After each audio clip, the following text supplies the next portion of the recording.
see. Looks good. I think we're live. I think everything's right.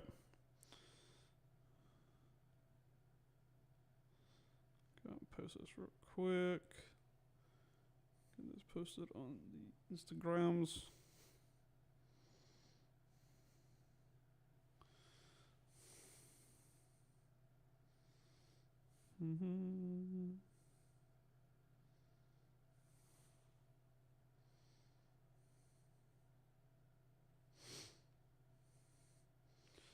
Get that up and posted.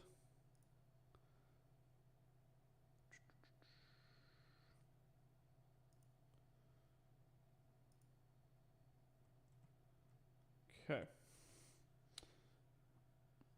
Put this on Instagram real quick.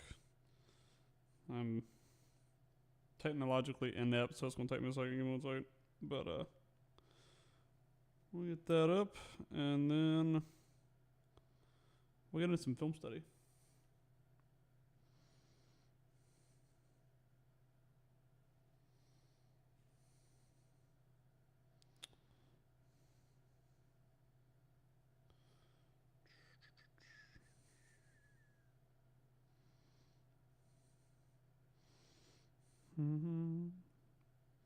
Oh, it's taking me forever to actually get my own Instagram page up. That's annoying. Or my own YouTube page up.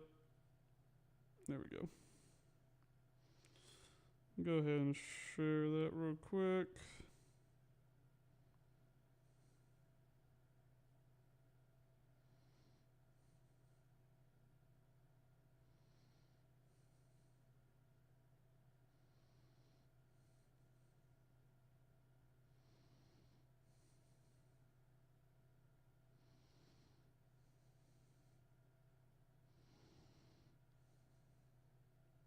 All right, there we go.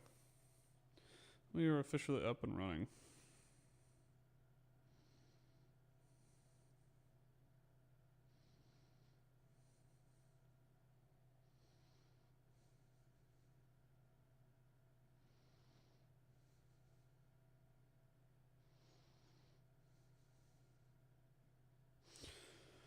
Okay, what's going on, guys? Sorry it took me so long to get that back up, or to get live going. We had family dinner and it kind of ran a little bit longer than I expected it to. But we are good now. We're going to talk a little bit of LSU. We talked a little bit about, hey Jake, how's it going, man? Dinner was good. It was fun. It was my uncle's birthday, so we took him out to dinner and we're going to take him to the game tomorrow, so that'll be fun. Audio sounds good. Perfect. All right, well, let's jump into it. I'll tell you what I may do. I'll fix it later. It'll be fine. I figured we just watch a lot of LSU play offense and a little bit of defense maybe. I picked a game. Yeah, Roll Tide ready for tomorrow. Me too. I'm excited about tomorrow. I think it'll be a fun day. It's just going to be late. It's the only downside. 6:30 game's always late. I think what we'll do is we'll go over some of the LSU offense. And I picked Ole Miss because Ole Miss is probably the most similar to our offense that LSU has played. Like Vandy isn't going to be similar. And it's more of a recent-ish game. So I figured we'd watch it and see how it goes. Now, if you have been watching the film study before, we got to skip around a little bit. Like, we can't be watching, like, the game just as it goes. So, for copyright reasons. So, we'll try and not get copyrighted. And I got copyright for the last time, too, even though I thought I skipped around pretty good. The first thing, I watched a little bit of LSU earlier. The first things I noticed were they use Zero the same way we use Germ. He plays all over the field, and he does a good job all over the field. I think he's going to be up here right at the top of the screen, if I remember right. Yeah. I will say, oh, no, never mind. Different play. Oh, no, same play. I don't know how they didn't get called for a offensive PI on this play. Oh, no, that was a different one. Also, I know I'm skipping around a lot. I didn't realize, for me, I thought Garrett Nussmeier was a really good quarterback. I did not realize they have the lowest passing numbers in the SEC. That blew my mind to see that. So that's going to be interesting. I feel like we can take advantage of that. I feel like we should get a couple turnovers as well. He's just not accurate. Like, I watched him play Clemson a couple of years ago. I think it was last year. He's just not an accurate quarterback. Like, this first throw kind of shows that. You see the tight end just sit in the space here. I mean, that throw is just not good. It's just low. That's just a bad throw. I mean, he's wide open. Like, should be... Yeah, it's incomplete anyway. It should be catching that, but that's just... He's just not an accurate quarterback. Like, I like him as a quarterback, but he's not very accurate. And there's a couple of... I just kind of skimmed through the early parts of this film against Ole Miss, and that was pretty much what I saw for the most part. He's not... His timing and his accuracy is just a little bit questionable. And, like, we get spoiled watching Ty Simpson, but it's just not good, man. That, and they haven't really had the run game to back it up either. But we'll actually like sit down and watch a couple of these plays. I also noticed this guy right here in the slot, he's got to be a tight end. He is enormous. I don't know if you can tell how big he is on the slightly smaller screen. He is enormous.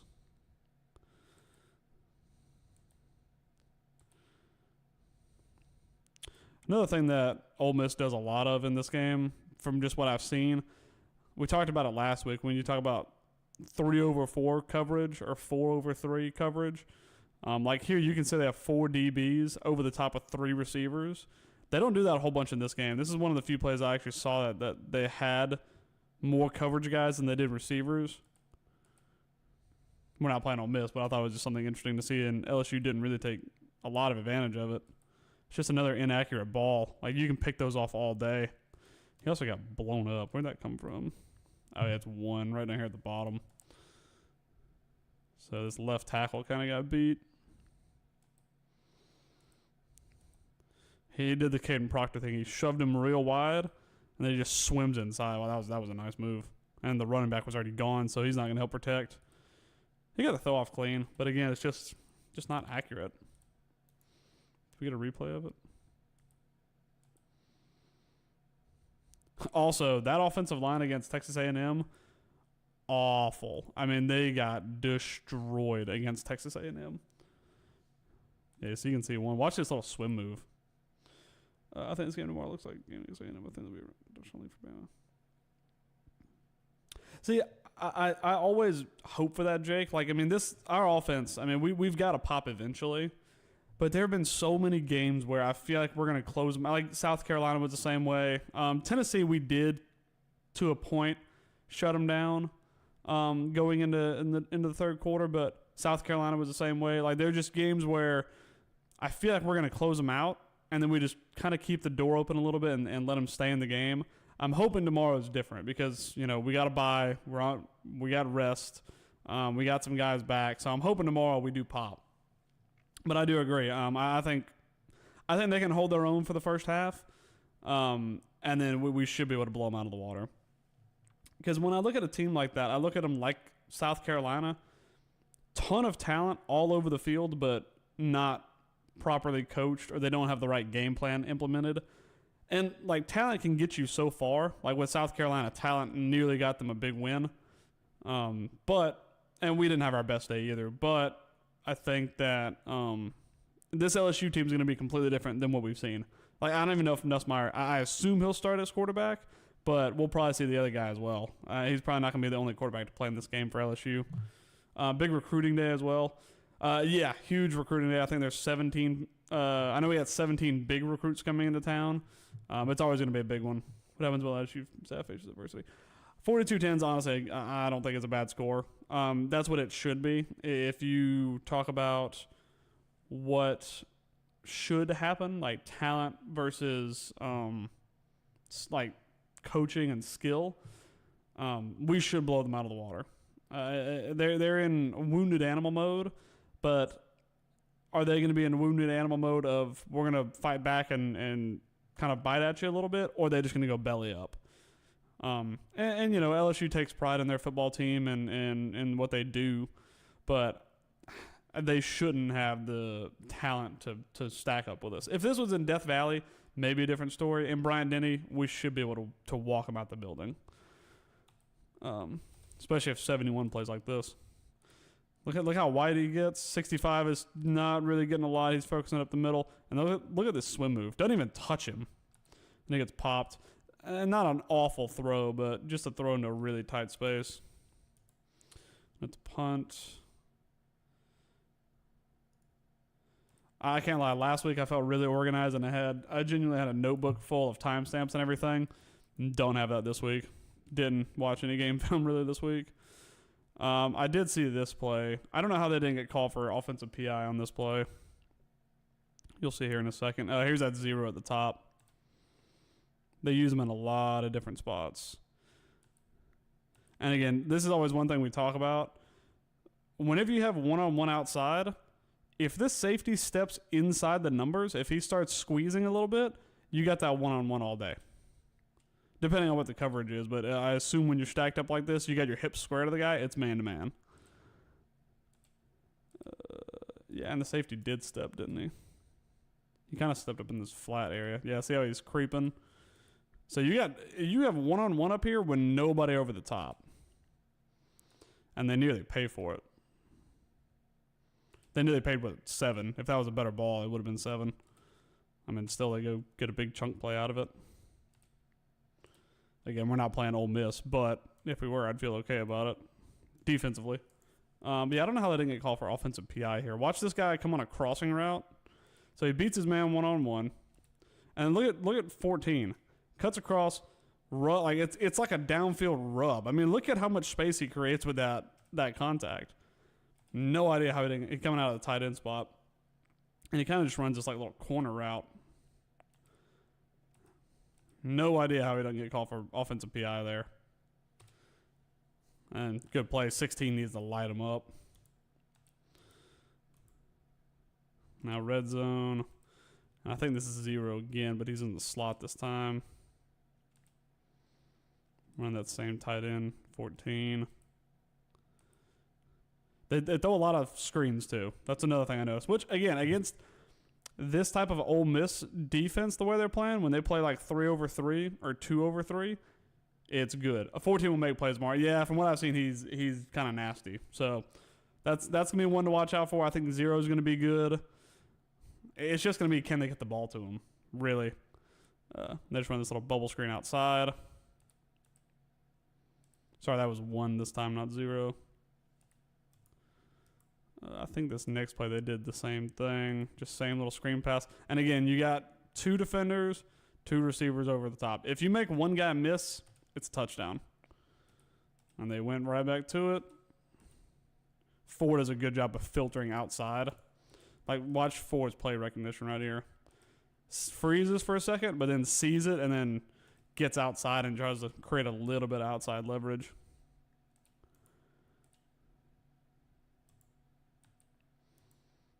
I hate skipping around, but I don't want to get hit with copyright again every time we do one of these. 4 down.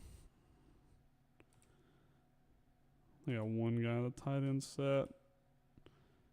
Yeah, it's just all run. I actually don't know what their running numbers are this year. I don't think they're very good, but I know their passing numbers are really bad. And again, you got 1 over 1. And then when you're in the red area, it's a little bit different. But, I mean, if you got a guy who can go up and get the 50-50 ball. There's that 14 again. He slid over. Yeah, and they went to him there. Oh, yeah, then he pops it up and they catch a touchdown out of it. Yeah, you saw 14 slides out of the backfield, and they're just trying to throw him like a 50-50 ball. It wasn't a very well-thrown ball.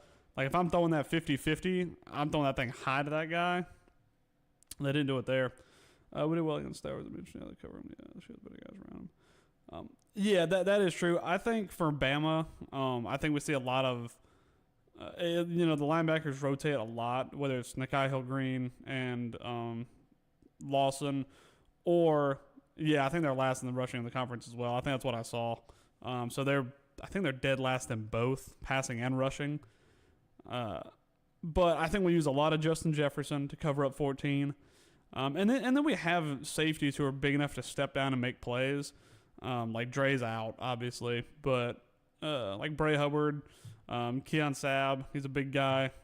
We have guys who can step down and make those plays. We've done a good job keeping tight ends quiet so far this year, but we haven't really faced a vertical threat tight end like this 14 is.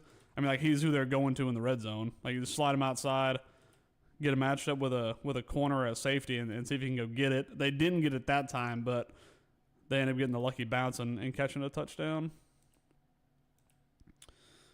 Where's the next one? I think LSU or Ole Miss went down and they kick a field goal after this. They pieced together kind of a long drive here, if I remember. Yeah, and they get 3 out of it.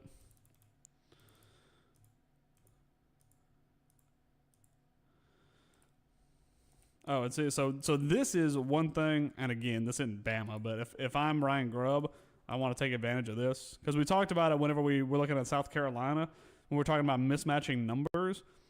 So we saw Grubb do it with a running back. Watch him do it with a wide receiver. So you got 3 DBs here, and you got 3 receivers. Watch him slide this guy over, then you create 4 receivers, 3 DBs.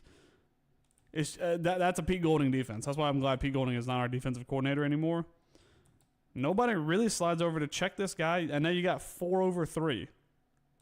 Again, you get another screen pass behind the line, and look at all these blockers you have out here. They don't block it very well because he ends up getting almost hit at the line anyway. But, I mean, that should be a chunk play every day of the week. I mean, look at the numbers you're getting out here. And then I think it's this guy, the guy at the top, 0, who misses his block. Yeah, he just very doesn't want to get hands-on with that guy. And they end up giving up. I mean, they gave up 8, but that play should have busted for more. And see, this is what I'm talking about. Like they use him like Germ. He's in the backfield there. He took a handoff, and he caught the ball last time. Or actually, sorry, not that time. But he can go out and catch the ball as well. Slips, gets 3rd down. Starting linebackers that we should. That's what I'm hoping we will get. I know Whit Weeks is doubtful. He probably won't play. And then his brother is also doubtful. I hope we find success in the run game, but I said the same thing last week. If we can't run against South Carolina, we can't run the ball. Same thing this week. If we can't run against LSU, who's pretty beaten up, it makes me kind of doubtful of running the ball. We'll look at a little bit of Ole Miss too.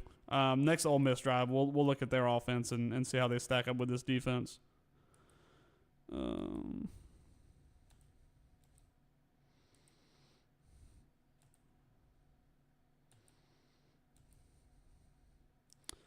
It's kind of another misplaced ball. They got holding on that one because 2 comes up here and grabs. You'll see him come up here and grab. But not a very well-placed ball. That ball's just not thrown with a lot of conviction. Whether he gets grabbed or not, he's never catching that ball. It's in the dirt. It's so short. Yeah, Grubb said we're supposed to be fixing the run this week. And for me, like the success I saw last week, when there was success last week, it was outside. Running in between the tackles for us this week has not been good. Someone else is Gruden, imagine figuring out how to run the ball.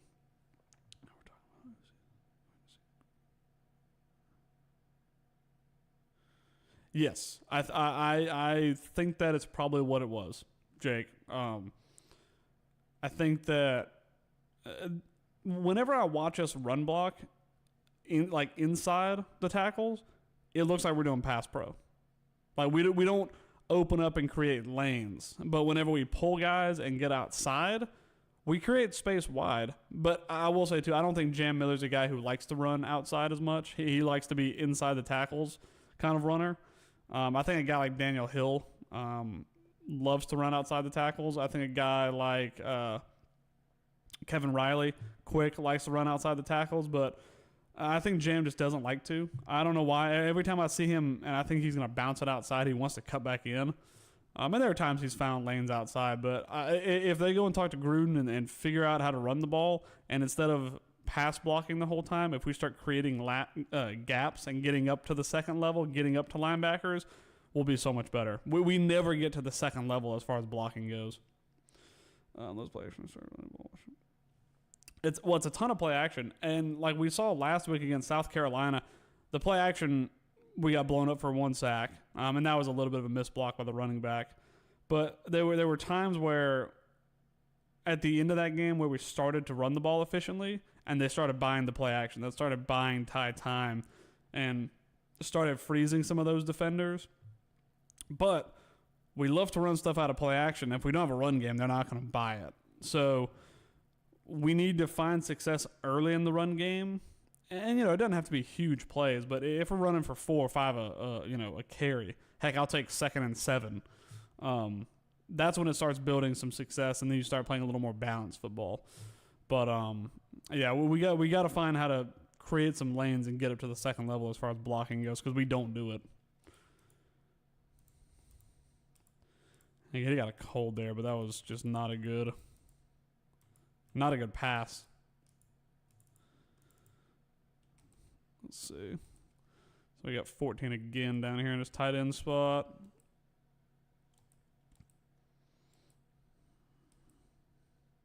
I mean, look at how quick he gets up the field. He's going to be a problem tomorrow.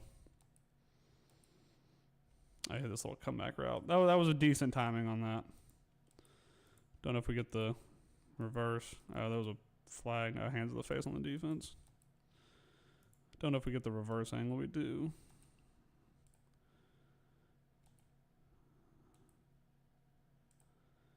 I mean, he had 14 here if he wanted to hit him there as well. I mean, like, he was just kind of streaking. Had a one-on-one outside. But he's just going to digs his foot in the ground, comes back to it well. It was well timed, decently placed.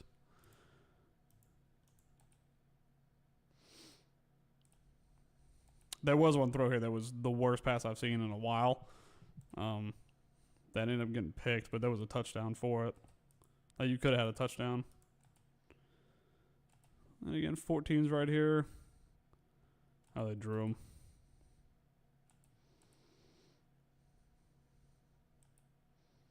Yeah. Commercials, my favorite part of a football game. Oh, did they go? Did I skip that much and they just end up kicking the ball? No, okay, they're down the field a little bit now.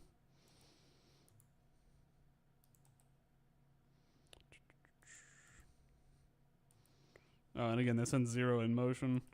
They sent him like this, I actually did like this play. So, I watched up to right about somewhere in here.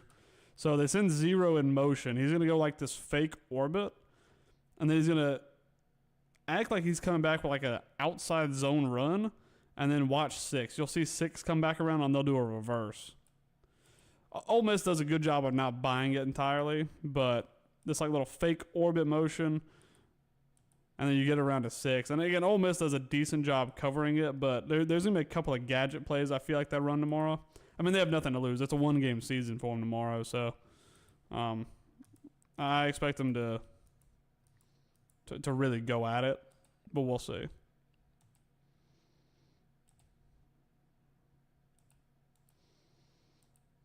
And again, I think that's 8 in motion. Pass Pro's been okay. They've done a decent enough job of keeping them clean. All right, this is the worst throw I've seen in a while. Let's see it. All right. So, first things first. The one thing about Nussmeier, he kind of does the thing that I think it was Jalen Milroe a few years ago. Or maybe it was Jalen Hurts. I can't remember. It was one of the two. They would just stare down their receivers. They don't use their eyes to draw coverages to different spots on the field. So he is just eyeballing it. And there are reads to be had. Like it is smart to. You got to look at a defender to get your reads, but he's not looking at a defender. He's looking at his receiver, and that's why he throws this ball in such a bad spot. So, like you'll see this, he never sees this defender right here. He never sees this guy underneath because all he sees is his receiver going around on like a deep, like over route. So this is who he's trying to hit right here. This guy on the top. sees him going, gets his head around, and as soon as he does, he unloads this ball. But he unloads it straight to the DB. That's from watching receivers. That's watching a receiver and leading him, but you're not actually looking where you're throwing the ball, and it ends up getting picked off. Had he done this, though, had he gotten off that receiver, he has a touchdown here. So you see, I almost pointed at my own screen like you can see it. You see this guy right here running across the middle of the field. He's dragging this safety, and this is probably a linebacker. So he's dragging these two guys over. Look at the space he creates. Look at this gap he creates. If he goes to, you can't really see him here. Go away. If you see, so instead of the guy he ends up going to, the underneath receiver, this space is created. Look at the space he can run into. This guy is static. He's not going to get over there in time. Look at the space he could have thrown that ball. Look at this gap in the field he could have thrown this ball into. Instead, he throws it into double coverage, and it gets picked off. Like, that's a touchdown if you keep your eyes moving instead of just locking it on one spot. Yeah, 100%. And when you read, and our linebackers do a good job of reading eyes too. Like Justin Jefferson's one of the best cover linebackers in the country.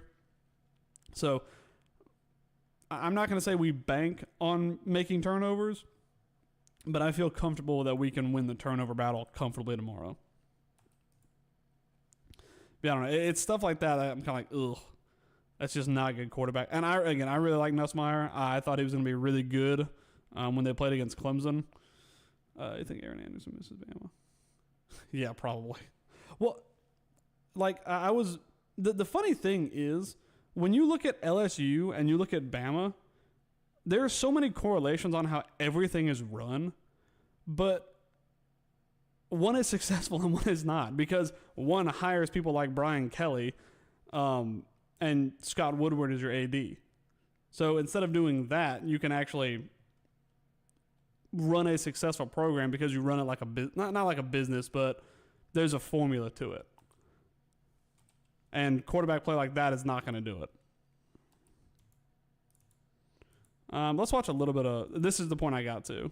Let's watch a little bit of LSU's defense while that guy's just chugging that Celsius.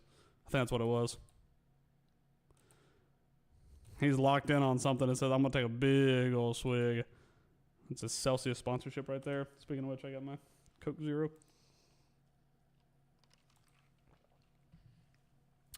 All right, let's watch a little bit of LSU defense. They do a similar thing that you can see they're going to bring pressure. They really do pack this box. I did notice that, so maybe we won't be able to run the ball as much. With Trinidad Chambliss, you have a guy who's very mobile at quarterback, so scramble drill is going to be important. But they do stack this box pretty tight. But, I mean, look, you got 3 over 3 outside. And me before the gym, yeah, honestly. And they still don't get pressure. I want to see what the running back does real quick. Hold on. So this is going to be what's called a green dog blitz. So you'll see one of these guys is going to be checking the running back. If he goes out on a pass, he's going to man up and cover him. But once the backer sees, I think this guy goes with a tight end. Once this guy, I believe it's this guy covering the running back, once he sees he's staying home and blocking, he's going to blitz. He tries to get around the edge and then find a gap. Running back does a good job of getting there. Not a well-thrown ball.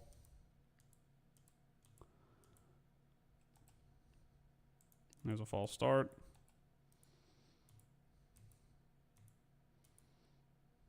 Let's see. This time they're just going 2 in the box. They did have a 1 safety over the top as well. Oh, that was interesting. Watch this. Watch them all crash this way, and the linebacker pulls around the edge. That was interesting. Yeah, you see 44. 44 is running like a decoy. Wow, that was weird. Watch 44 right here.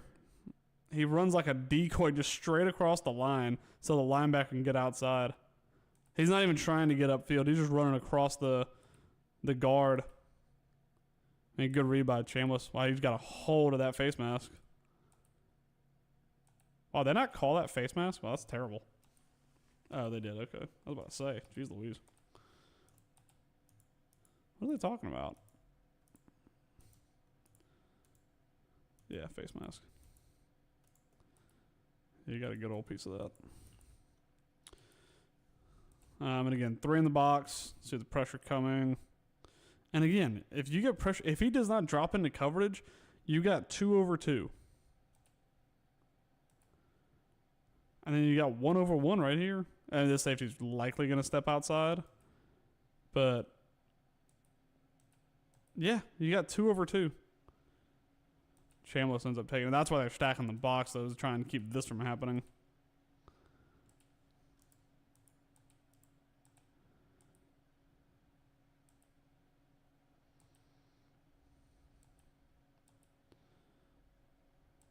I mean, Ole Miss seemed to find a lot of success running the ball. But this is where I think we need to hit him, is we need to hit him on the edges. That's a hold, but let's go with Miller.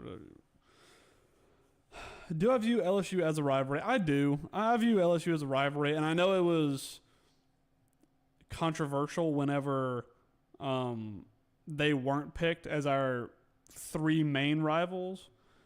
Instead it was Mississippi State. I think Mississippi State's an older rivalry. Like, what is it, like the Battle of Highway 86 or something like that is what it's called. I do view LSU as a rival. They're not on like Auburn or Tennessee level. But I think when you look at 2 teams who are highly successful in the SEC that's not named Georgia, I think LSU's the other one. And it's kind of like the Nick Saban rivalry as well. I think that rivalry got renewed in 2019 when we played them and they won the national championship. That game, like the decade game or whatever it was, I think that helped renew the rivalry. But I view it as a rivalry. It's not on the same. If it's like a tier list, like S tier is Tennessee and Auburn. I give it like an A or B tier as far as the rivalry goes. What did they say over on Miller's Edge? They think it was a rivalry? Like, what was the consensus feeling? There's another yeah, it was a hold.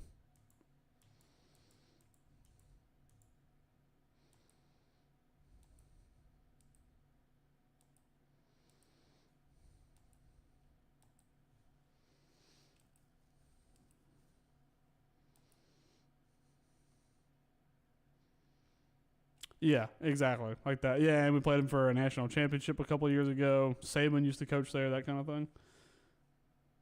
Chad was against LSU being a rivalry. That feels weird. Because if I were to pick who our like concurrent like games would be, like the same 3 SEC games we play every year, it would have been Tennessee, Auburn, LSU. Like those were the 3. Yeah, I could see that. Same way as you view UGA, I could see that. It's like it's really a success versus success kind of thing. Kind of almost in the same way that, I don't know, like Ohio State and Georgia are like quasi rivals. Yeah, a lot of fans do see it as a bigger one, and I expect the atmosphere tomorrow to be super intense and like highly charged.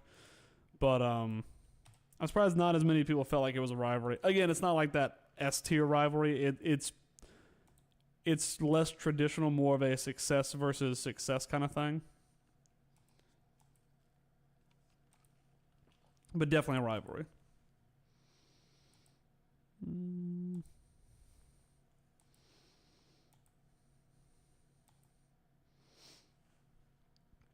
It's respect but hatred. Yeah, exactly. That's a good way to put it. I hate Auburn, and honestly, I hate Tennessee more than I hate Auburn, but I hate both of them, man. So much.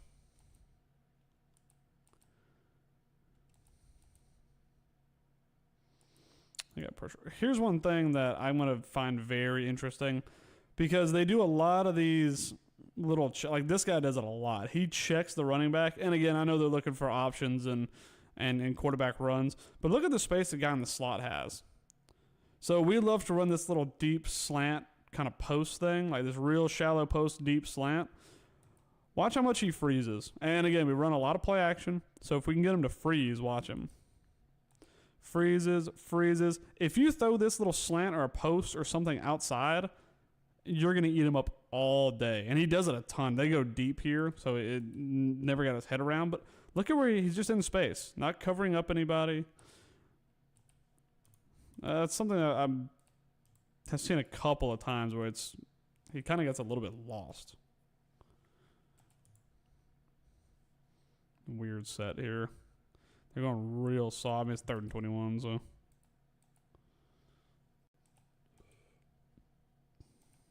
Quarterback draw goes nowhere. I don't care about their kicking. Yeah. It screams Lottie to the crib. And we know Ty. Like, I mean, his timing and delivery on stuff like that is quality. All right, back to offense for LSU. Like I said, I haven't watched any of this from pretty much that interception onward, so I'll be curious to see how they do. It's just good coverage, no PI there. What if we can see it? God, I'd pay money. If someone could get me like all 22 camera angles, I'd pay money for that. I know it's like gold. You're never going to get it, but... Well, here's Brian Kelly being a good coach. Yeah, you're fired. Bye-bye. God, he wants to act so busy, man. God, I hated watching him on the sidelines. There's that same orbit motion from Zero. Where'd he come from? Right here. He's going to run the same orbit motion. I wonder what they run out of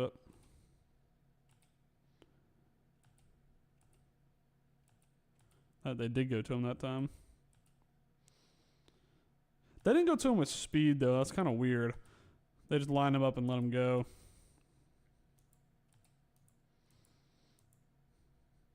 Oh, that necklace to be stamped. What is that? Is that like a patron saint necklace? On the sideline. That's crazy work. No, I'm not going to miss him or Hugh Freeze. I'll be honest. I don't necessarily dislike Hugh Freeze as a person. I despise Brian Kelly. Like, there is something about him, man. I really, really dislike Brian Kelly, man.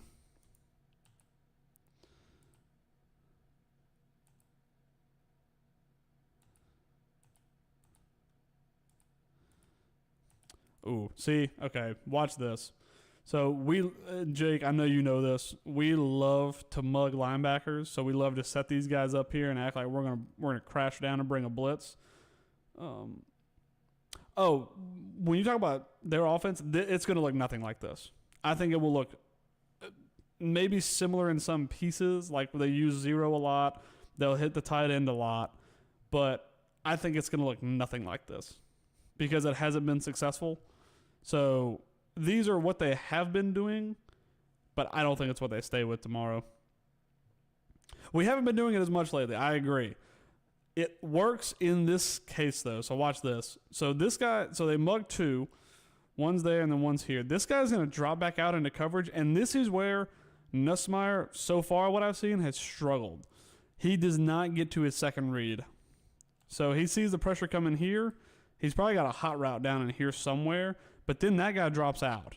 And look, his eyes are over here. Watch him check this ball. Kind of thinks, checks it, pulls it back, tries to find an escape route. Can't do it. So he's so locked in on something over here. This is what, when I talk about Ty's anticipation and game reading and the way he reads defenses is so good, it's because of stuff like this. When you watch other quarterbacks struggle with it, watch. This guy's going to drop into coverage. And as soon as I saw Nuss's eyes come to this near side, I knew he's in trouble. Because he's not going to get to his second read or his third read. He's only going to read this side of the field, which ends up being more covered. This side, you only got two guys up close, and you have two runners going deep. So he just doesn't get away from it. It's like this guy's running like a little stick route, and this guy's going to a corner route. And then he gets pulled back and brought down. So I don't like mugging. In that scenario, it worked. We can probably bring some different looks that give him problems. You'll see it better from this angle. So watch. So this guy and this backer are both stepping up, mugging. This guy drops into coverage. So he drops, and look at Nuss's eyes. They're just on that right side, man. Look at all the space that's right here on the left. The backer who emptied the space and stepped up, look to his side. I know it's your back side, but you sometimes got to scan. He never takes it. Look at the guy running across the field right here. He's got an easy little crossing route. Look at it. It's wide open. If you check that down, that's a first down all day. But he can't. He stays locked in. And then he gets away, gets brought down. That's a problem for him. If he does that against Bama, we should eat him alive. I mean, look at the space right here. He's got to get through his progressions. And I don't want him to tomorrow, but just like technically speaking, I think you got to get through your progressions there.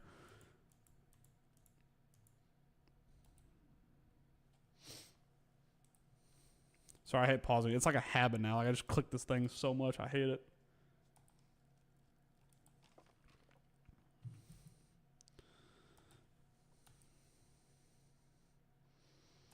There's that one-on-one kind of concept we were talking about. So you see these guys really tight, and they're tight in formation here, but one-on-one up top.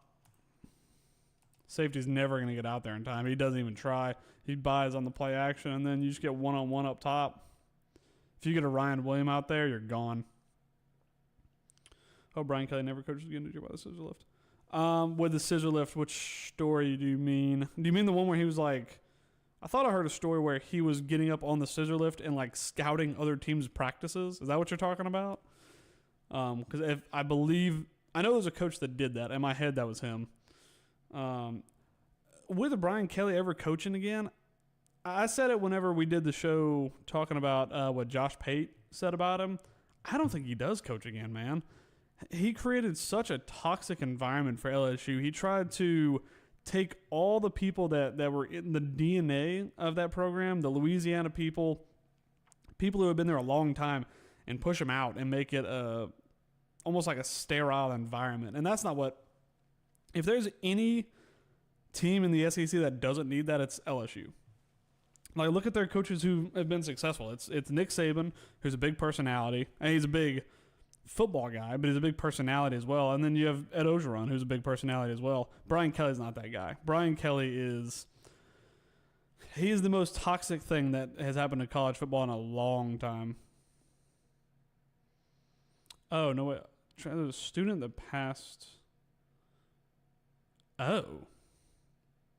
Wow, that's interesting. I did not hear about that. Maybe, no, I don't think I heard about that. That's crazy. Wow, yeah, I didn't hear about that. That's nuts. When was that? Was that this, like, recently? Because if that's true, that's insane. Oh, when he was at, yes, I did hear about that, actually. Yes, okay, I thought you were talking about when he was in LSU. I do remember that. I forgot that was him, though. God, it's been a long time ago now. That's crazy. He sent him up there in a windstorm. Yeah, that's nuts. I remember hearing something like that. I just forgot that was Brian Kelly. Jeez. That's probably not great. Yeah, that's tragic. That's terrible. And then you had the guy this weekend from the NFL who had that whole debacle that ended up being really sad.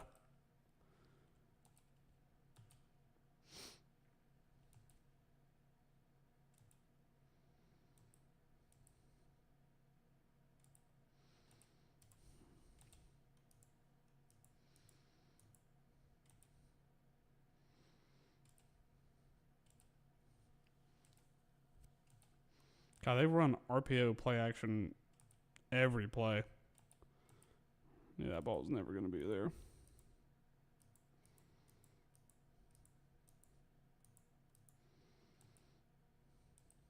God, they've been setting. These are some weird sets they have, man. Like, look at these two guys setting off. Yeah, not as intention, obviously. Yeah, 100%. But yeah, it's still just kind of something that's not great to have your name associated with.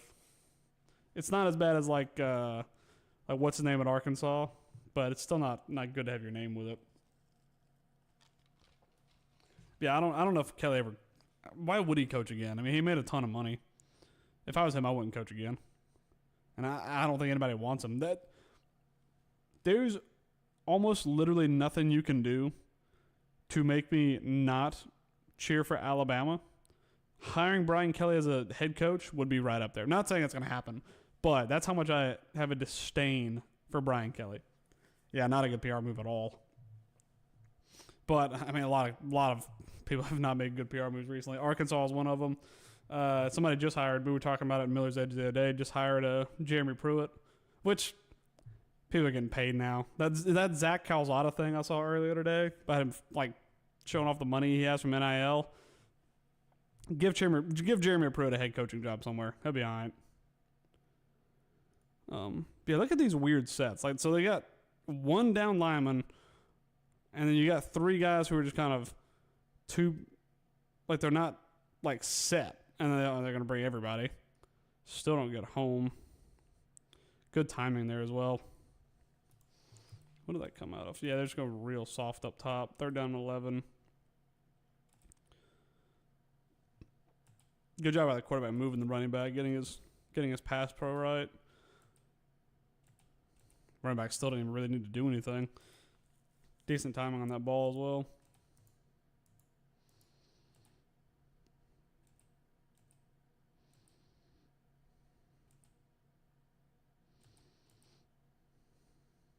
God, he do be ripping that ball.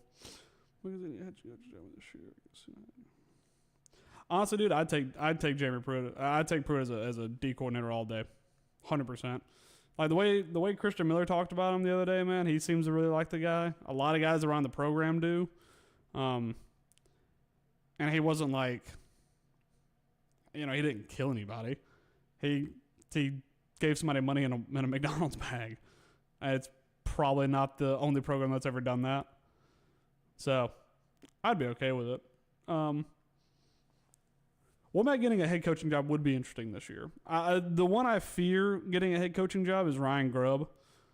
I know everybody kind of came to the consensus that he wouldn't be a head coach this year, but with the amount of coaches that have been fired in the middle of the season, there's going to be a lot of jobs open. There will be people coming knocking for both of them. So I'd be curious to see what happens. And for OC, I think Nick Sheridan takes back over. He did a good enough job last year, and give him a year under Grubb, 2 years under Grubb if we can keep him. But I'd be okay with Pruitt coming back. I think he's a program guy. I like him personally.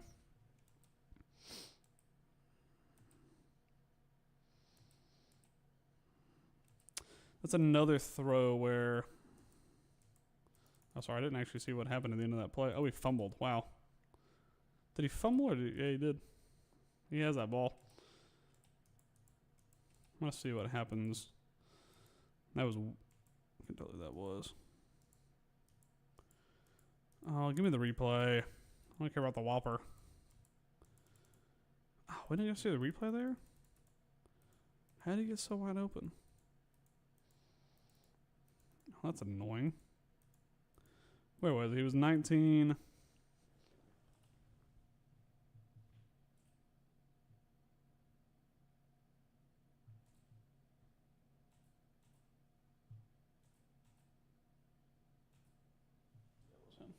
Sorry, I was trying to actually see what number that was. I think with the amount of turnover this country is big.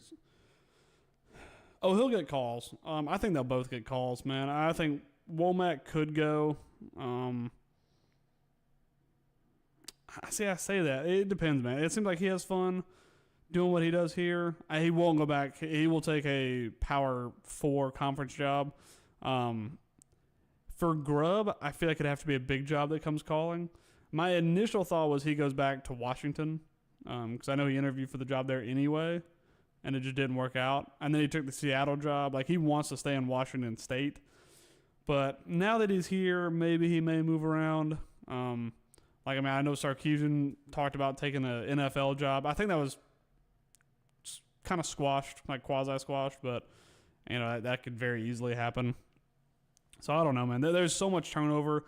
When I see a year like this and we get so much turnover at head coaching spot, you know how Bama coordinators are, man. They're one of the first people to get called. Watch this again. So this is interesting. I believe it's this guy right here. So he's matched up in the slot. Watch this defender. He kind of grabs and sticks, but look at the quarterback. See, this is how you go through your progression of reads. So this first one is just a sell to try and sell the screen, trying to get these guys to step up. So this guy's going to go on a wheel. 8's going to go on a wheel route. He's going to drop back, fake the screen. So he pumps it to him, and he's hoping this guy's going to step down. He doesn't, so you can't take the shot over the top to number 8. But then watch him whip his head around. Sees it's not there, whips his head down here to his second read. As soon as he gets past this guy, rips it. Like, that's good quarterback play. I know he fumbles in the end, but that's how you go through your progressions. It'll take an hour and a half to get over this replay.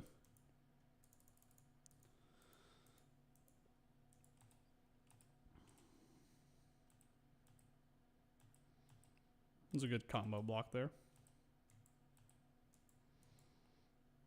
But it's coming back. I guess I call that a hold. Never mind. Not a good block. That was weird. What was that? Oh, okay.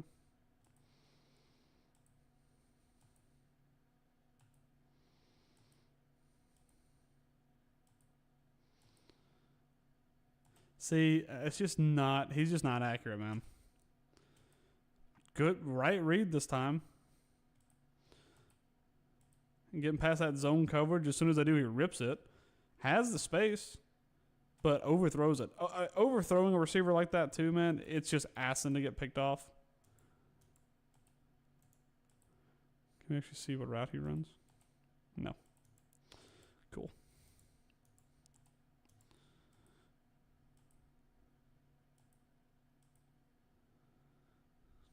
Decent coverage that time, or decent protection rather. Bad decision again.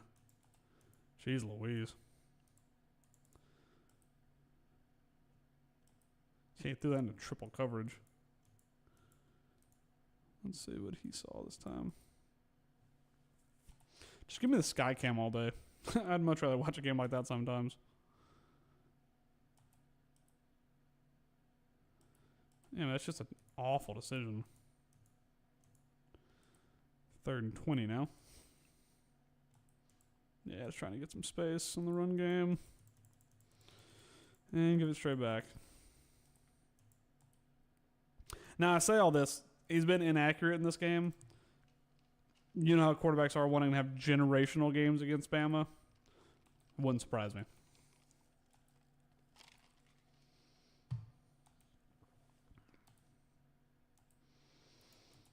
Where'd that guy come from? That was a safety that time. Yeah, that safety just walked up and then got around the edge. Nobody picked him up.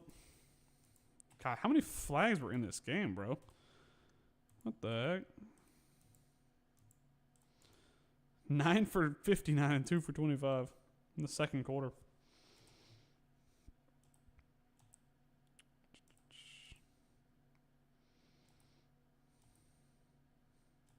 It's not a do shift, but again, like, look at the space you have here. And again, you know it's just these two guys. So this guy's going man. I assume he's going to go man. He may just be covering some type of zone here. But this guy always freezes. He gets caught inside the numbers. I mean, this is just screaming for an inside slant. Or if he comes up and sticks, let him go. So he's creeping. So if he comes up here and sticks him, if you get enough coverage, look at the space in the middle of the field that's available. I think Lincoln Riley gets LSU Florida is behind. So I did a video the other day talking about buyouts on coaches. Lincoln Riley's buyout is insane. I think it's like $90 million right now. I don't know how that would work if he were just to leave for another. So it is $10 million if he leaves for another. Okay, gotcha. Because there's no way USC is ever going to want to buy him out. Like, there's no way they pay that $90 million for him. What do you take LSU or Florida? He could, honestly, LSU and Florida could both be waiting to see what Lane Kiffin does. If Lane Kiffin stays at Ole Miss, I think Lincoln Riley could go to one or the other. For Florida, if I'm Lane Kiffin, and maybe because I'm biased because I like Florida just as like a state, like I want to go fishing, I would go to Florida. It seems like more his vibe, to be completely honest. LSU is a great environment, great vibe, but they need like an Ed Ogeron. They need like a country boy, like Southern. Lane Kiffin's out there doing hot yoga. Like, he doesn't feel like an LSU guy to me. He feels like a Florida guy, but I don't know if he leaves LSU. I would put money on saying he does leave LSU, but if he doesn't, Lincoln Riley could easily take one of those two jobs. I think and again, I think the weird thing is Lincoln Riley feels like an LSU guy over a Florida guy, and I don't know why, but it just does. They really do. Like that's the thing, man. Florida has got it together. LSU just fired their AD. They just had to hire a new one. They're not going to be paying nearly as much money as they did for Brian Kelly. I just think Florida's the better spot, man. Honestly, I think the recruiting's better. Lane can go live on a beach house if he wants to. It just feels like a better spot, to be completely honest. And look, I know LSU historically is a better program to a point, but especially recently. But, it just is what it is. Yeah, they chose Kelly over Riley, which was a terrible decision. I'm not the biggest Lincoln Riley guy. I hate Brian Kelly. Like, I just despise watching that guy coach football games. I think Riley's done an okay job. Had his buyout been lower, I think in the past few years there could have been some hot seat talk, but they're never paying $90 million. I think Riley would kill at Florida too. It's just an interesting thing. I haven't watched nearly enough USC these past couple of weeks. I haven't really watched them at all this year. I think they're playing right now, actually. Let's see. What's the score in that game? They're tied at Northwestern, 14-14.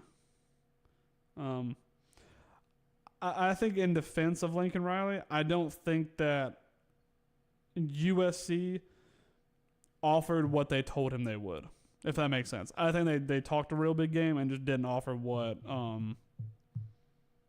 they probably told him they would, as far as like backing financially and things like that. I mean, they had a Caleb Williams, so I mean, he's had talent, but they just hadn't got it together. I think Florida or LSU are a better fit for Lincoln Riley than USC is, but it's just going to be, are they willing to go that drastic? I think for both these programs, Lane Kiffin's their first choice, and then I'd say someone like Lincoln Riley. There's a ton of other names out there. Like for when you talk about like Penn State, Clark Lee feels like a name that could be thrown out there. I know a lot of people are wanting to get Marcus Freeman from Notre Dame. It's going to be a crazy coaching carousel this year. You never know what's going to happen, honestly. It's going to be insane. The amount of turnover this year has been crazy, and it's just going to get crazier as the year goes on. Yeah, again, this is just screaming for something inside of 5 yards, and you get it to a guy who has speed. I mean, look, he's not stepping up.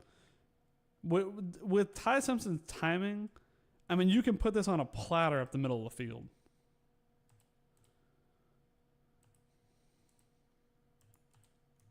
Another flag. Good grief, man. Here's someone. What if Ole Miss hired Riley last year? Oh, no, you're good. I'm always down to talk about coaching carousel. That would be interesting. See, I could see it happening. I think that Lincoln Riley is a really good quarterbacks coach, and I feel like, I don't know. That would be interesting. The funny thing is I could see him probably being more of a, do I see more at Ole Miss or LSU? Whoever hires Kiffin. Yeah, somebody's going to have to hire Kiffin. So let's say Kiffin, again, my first choice for Kiffin is Florida. So we'll say Kiffin goes to Florida. Ole Miss would then be in the money for Riley. I think that's where they could go there. They could go. Yeah, Norvell's also going to get fired. I think they would promote Gus from OC to head coach. I think that's the logical move, at least for a year, if Gus wants to take the job. So he'll take that job. God, who do I see taking? I could see Riley taking Ole Miss. I could see. Who else would love to coach Ole Miss? Who's like a good like Southern SEC, big SEC guy? And again, I know Gruden wants to get back into coaching. Could see him at LSU, to be completely. When you talk about personality guy, Gruden to LSU would be kind of electric. And then you'd have Ole Miss who could easily pick up Riley. Could be a very big option. I think Gruden gets back into coaching in this offseason. There's plenty of jobs out there that would be willing to pay him some money. So I think Gruden comes back. He'll take an SEC job. As long as he doesn't take Auburn, we're good. I would love to see him at LSU. I think he's a big personality guy. I think he could go to LSU. I think Norvell gets fired. They promote Gus. I think Riley goes to Ole Miss. So that would be my bet right now. And it's kind of out there with Gruden getting hired at LSU. But I think they take Gruden. I think Kiffin goes to Florida. Riley goes to Ole Miss. And then Gus gets promoted to OC. That would be, if I would have put money on it, that's where I put money on it. And again, the Gruden's kind of a rogue shout, but I could see it happening. I think that dude loves football and he wants to get back into coaching. Yeah, Gruden feels like Coach O if he could coach. Yeah, exactly. Do we get to see this play from the near side? No, we don't. Just rough from the passer. That's so annoying.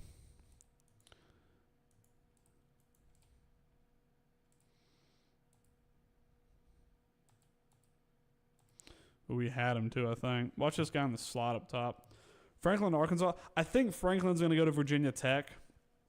I think that's where he's going to end up going. That's where I've seen the most chatter. I could see him going to Arkansas. Honestly, I could see them just sticking with, what's his name? Bobby Petrino. I think they could just stick with him.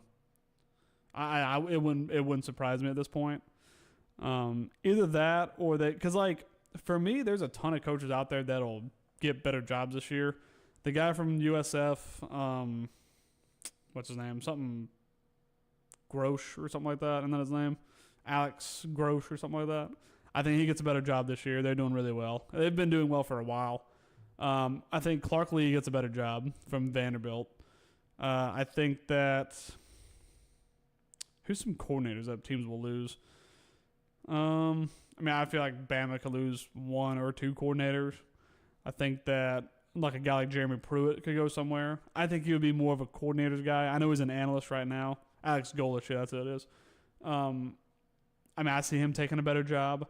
He's a Florida guy. He could go if FSU don't hire Gus. He could go there. But I see him getting a better job.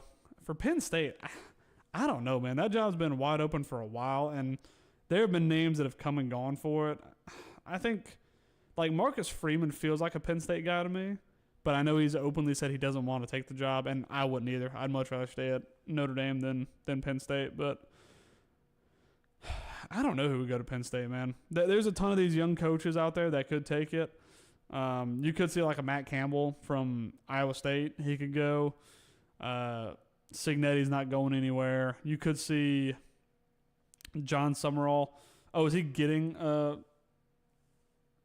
yeah, from Tulane. Yeah. Another name I heard too is Eli Drinkowitz. He's gonna go somewhere. Oh god, there was one more SEC coach in my head that I had. Can't remember. But there's so many. The guy from what's his name? Hold on.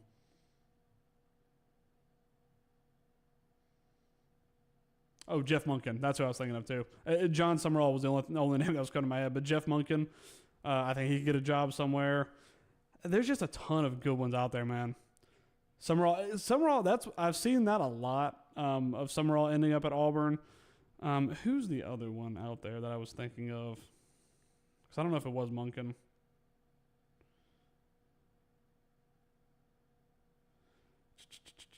Who was it? I think it was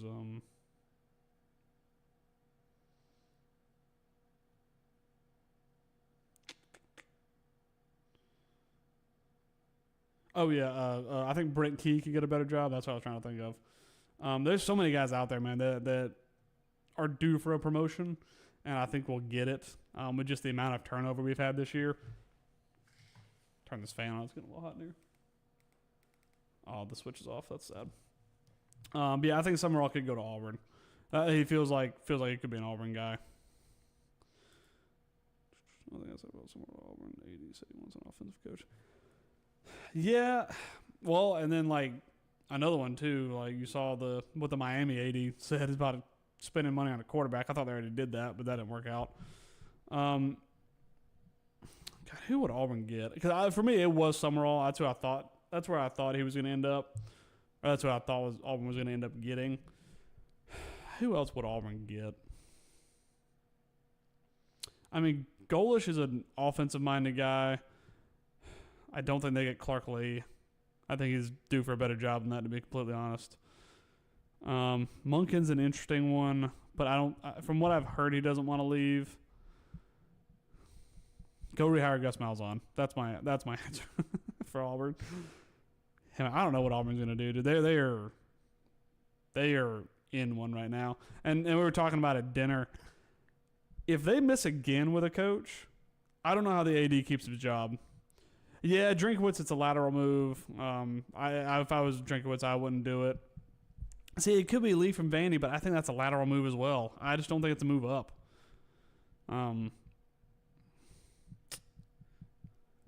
It would probably have to be a guy who's a coordinator somewhere for it to be a real promotion. But it's got to be a guy who's willing to take on. He's got to be willing to take on a project. When you look at a Florida or an LSU or something like that, then it's not as much of a project. Dude, Auburn's a project, and it's not a good one. I showed Brock at dinner. There was something that was posted. It was an Auburn guy leaving Auburn, and I had posted a while back about Deuce Knight leaving Auburn, because if you go to Deuce Knight's profile, it was all deleted. And he posted, he put something, a comment on a Hayes Fawcett post about him leaving Auburn. I'm like, bro, like you're just telling everybody you're going to leave Auburn. So it's a mess over there. I just don't know who would want to take that job. Maybe they promote from inside. Is learn what program? Yes, exactly. Auburn's problem is they keep comparing themselves to Georgia and Bama, and it just doesn't work like that. Georgia and Bama have done a lot of building. I mean, there was times where Kirby Smart couldn't get it together at Georgia. Saban started slow not slow, but there was problems at Bama at times. But you just got to keep plugging away, man. You can't just think you can plug and play and have immediate success. Even when you recruit well, I mean, they've got some of the best receivers in the country, and Cam Coleman. Their defense is really solid, but they just can't get it together. And a lot of that was Hugh Freeze. But at the same time, man, when you're paying 3 different coaches at any one time, your program's in trouble. And I think if they don't get it right this next time, they don't have an AD anymore. I think he'll be fired, personally. But again, watch this guy right here. I think it was who I was talking about. Because he had him open. This pass got batted down. Oh, yeah, watch the guy in the slot up top. I mean, look at this space that LSU gives up, man. This flat, these 6 to 7 yard passes ends up getting batted down, lucky for LSU. But I feel like that's going to be the butter zone for Ty Simpson this upcoming game. We took a lot of deep shots this past week. I didn't love it. Or 2 weekends ago, rather. But I think this intermediate and middle passing game, that was a terrible throw. That should have been picked. This intermediate passing game in between the numbers up the middle of the field, I think we can chew them up. Wow, that was a terrible throw. That should have been picked.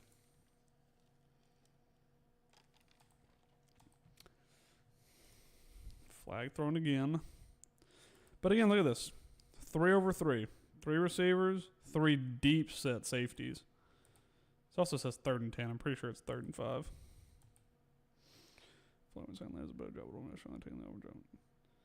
Oh, yeah. The people who are butthurt about that, they're delusional. Ole Miss is a much better job than Auburn. I mean, Auburn's a job that people actively shy away from, I think, at the moment. Ole Miss is a desirable job, especially now. After what Lane's done there, it's a desirable job. There's no way that Auburn's a better job than Ole Miss. That's insane. But again, look at this space in the middle of the field. Look at this. If I am Ty Simpson and Lotsier Brooks, I am drilling this right here. This right here. Look at this part of the field.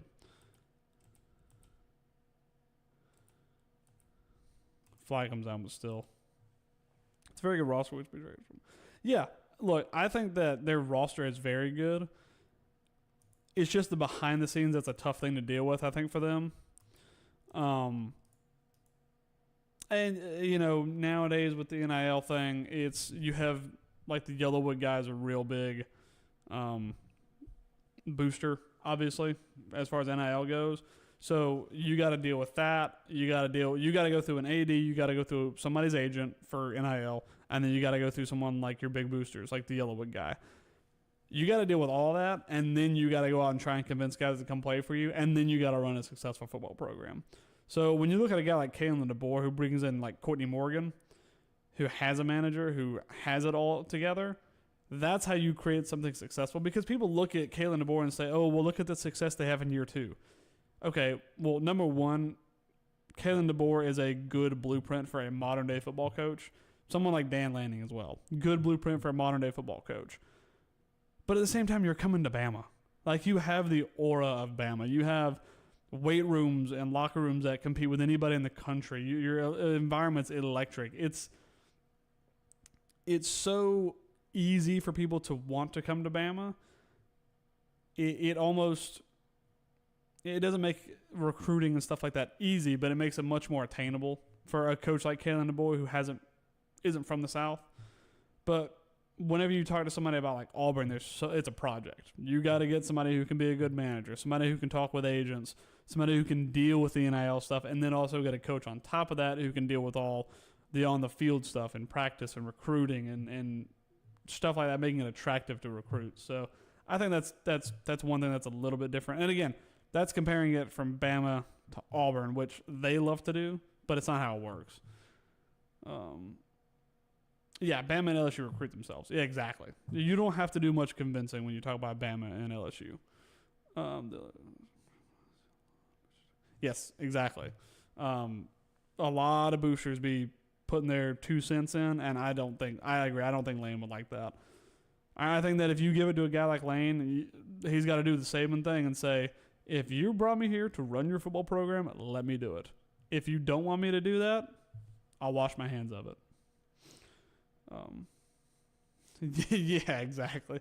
DeBoer was handing the keys to a Ferrari. Auburn's a car from the British Midlands in the 1980s. Yeah, that's pretty much what it is. It's a sad sight over there right now. Oh, no, I'm insanely impressed with what DeBoer and Morgan, the recruiting at Bama, especially this year 2, worlds beyond what I thought it was going to be. Like, so good. But, there's obviously an aura to Bama. These kids have grown up watching Saban and watching Bama be successful, and they want to be a part of that. So it does make it easier. People grow up now and they laugh at Auburn. They get to watch them on TV and they laugh at Auburn. So there's just that thing of where it could be a good fit, it could work for you, but also Bama's calling. And it's hard not to say yes to them. Even if I don't get the playing time or whatever it is. Even now you see guys getting, freshmen getting playing time. But it's one of those things of where it's just way easier to go to Bama than it is to risk it at Auburn. Yeah, I'm insanely impressed with what DeBoer and Morgan have done.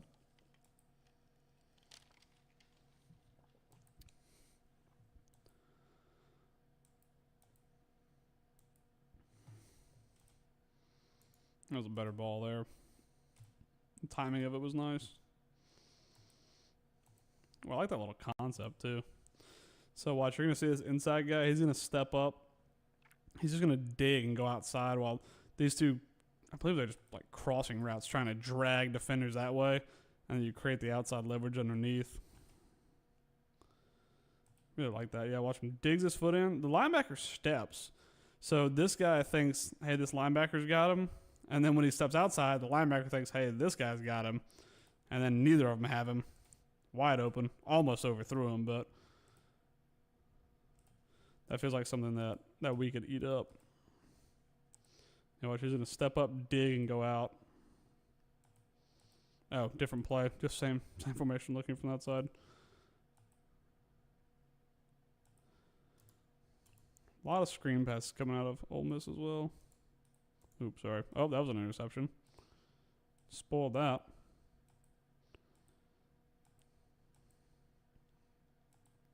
That's got to be PI, yeah? Felt like it.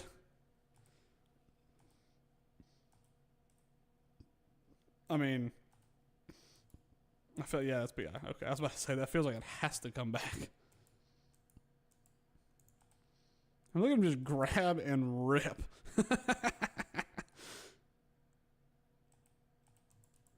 Yeah, not going to get away with that one.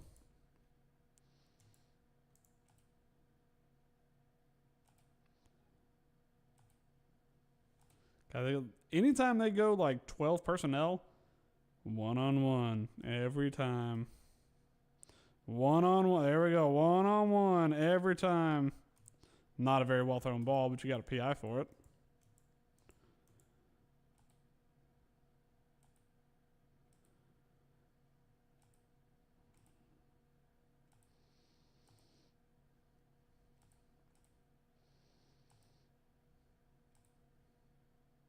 Oof.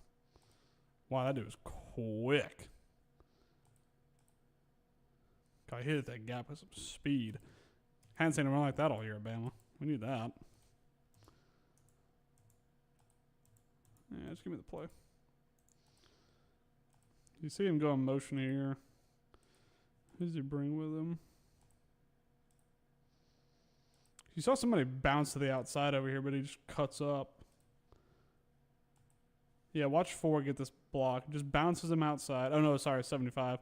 Does just enough. That's what we don't create. We don't create these seams. We don't create these gaps. We make walls, and we keep guys from getting pressured in the backfield. But we don't create these gaps. He hit that gap with some speed, too. And then when you get to that second level, that's chunk plays all day.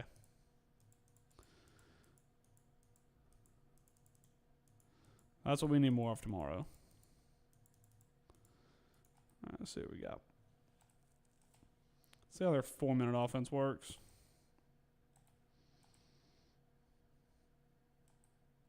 Oof, that zero's got speed when he gets into space. He did go out, but that was close. But again, that same thing we did last week when we were moving running backs. So you get 2 over 2. How do you make that mismatch? You get 3 over 2. Safety tries to step down, but man, it's already play's already action. It's already moving. Make one guy miss, it's real estate up in front of you.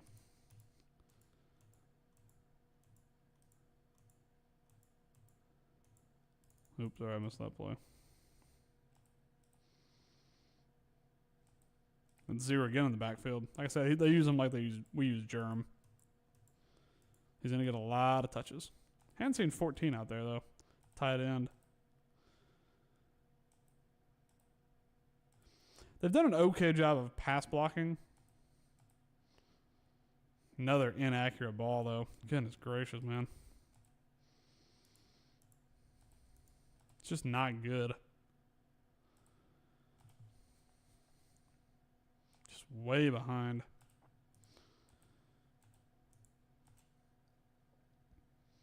Run a ton of similar concepts. And, football it's a copycat league. And, people run different stuff. They'll set it up in different ways. A lot of the same stuff.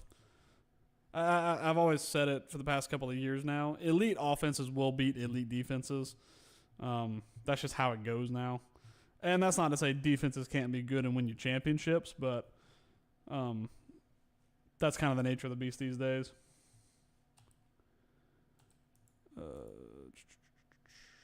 And again, and this time you got... Is there somebody I'm missing? You have 2 over 3. And you have a safety deep.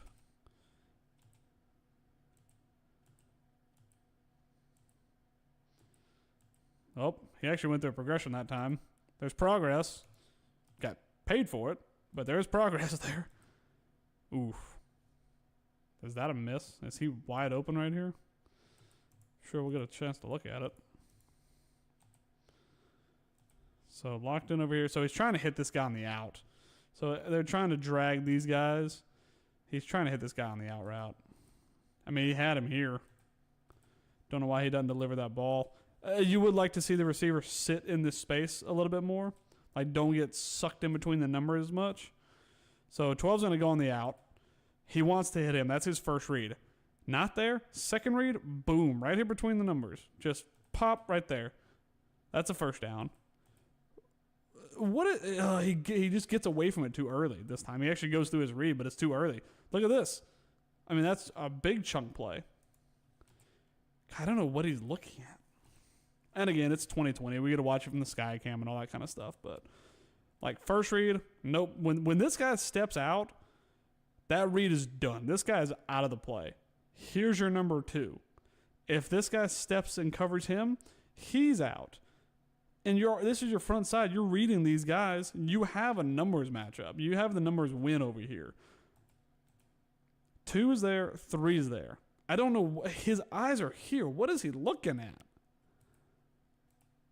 And then he pumps it to this guy. Like he fakes it to this guy and then he checks it down. When he's got somebody over. I don't know. I hope he plays like this when we play him. That's all I got. And again, I like the guy. But dang, I don't know, man. He's just not reading it good.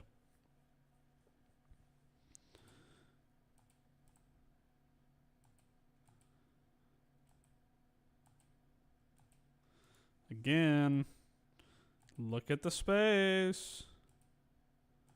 It's like they're playing zone, but it's like they're playing like a 2-man spy. Like these guys do not draw back and cover zones. Look at the space that's open right here. It's just screaming for a slot guy to step up into it. That time they do. And you hit chunk plays because of it.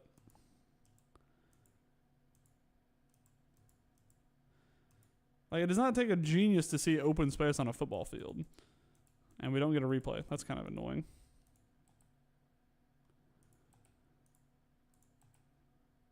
Oh, my word. If he doesn't, he won't be in for long. No, Van Buren doesn't really worry me. Yeah, I don't know. I just think their quarterback play is very mediocre. And again, like when I was watching a couple of years ago, and it was Klubnik versus Nussmeier, I was like, okay, these are 2 guys who I could see coming up and being, real players. The progression is not there, and again, could be down to coaching, could be down to Brian Kelly and the guys he appoints, but it's not there. It really isn't. Watch this. I think it's this guy. Watch him get dragged back. Look, look at that. That was incredible. Oh, that was amazing. Yeah, that's going to be a hold. Golly, that was unbelievable. I mean, you bullied him. You got him turned around, and then you just drag him back. That was great. Yeah, there have been a lot of penalties in this game, and all of them have been warranted, I'll be honest. Again, 1-on-1.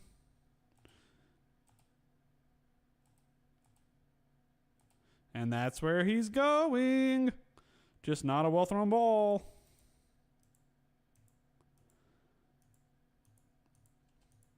That's the one thing about elite quarterbacks, and Ty's the same way. He 80% of the time, he already knows where he's going with the ball before he even snaps it. But what good quarterbacks do is they go through their progression, and if it's not there, then you go 2. And if you have time, you go 3. That's unfortunately for Nussmeier not what he's doing. And again, I'm no quarterback coach. I'm no quarterback expert. I'm just calling it how I see it.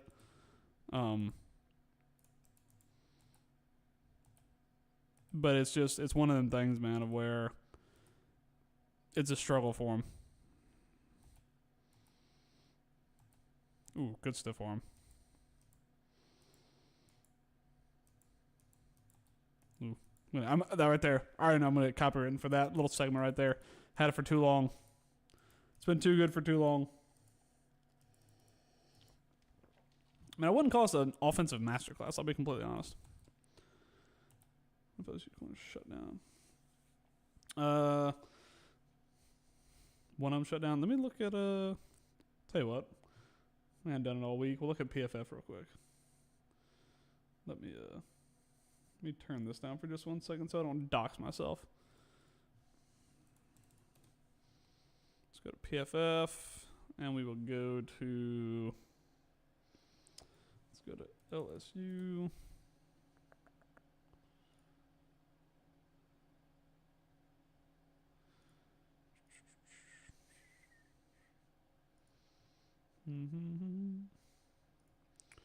Okay, let's see. LSU. Just want to go there.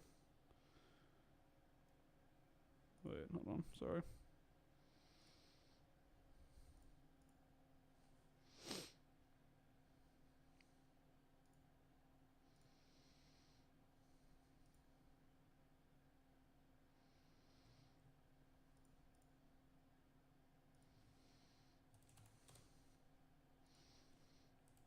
This PFF website's definitely like optimized for the NFL, but we'll see. Mansour Delane. Let's see. Let's pull him up real quick. Let's see if that. Yeah, it's not too bad. Hopefully y'all can see enough of that. So we'll go to coverage. Yeah, he's got 89. Let's look at like that. Well, let's look at the Ole Miss game. We'll see what his numbers are. Let's see if we go here.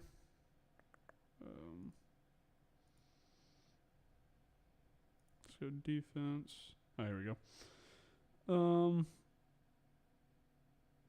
And again, Ole Miss is like a good baseline because I feel like that's what it's going to be the most similar to how we play offense. Oh, what was wrong thing? Sorry. So, his overall rating, he was coverage 67. Let's see how many times he got targeted.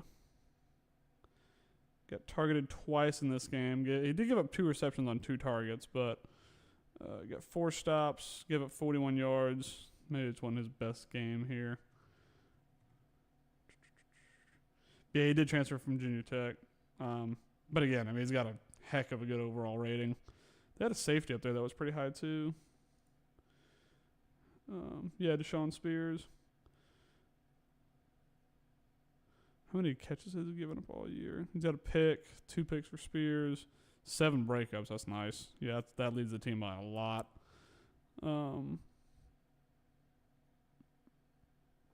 Let's see. Targets. He's been targeted 25. Yeah, he's only given up 8 receptions on 25 targets. That's pretty legit.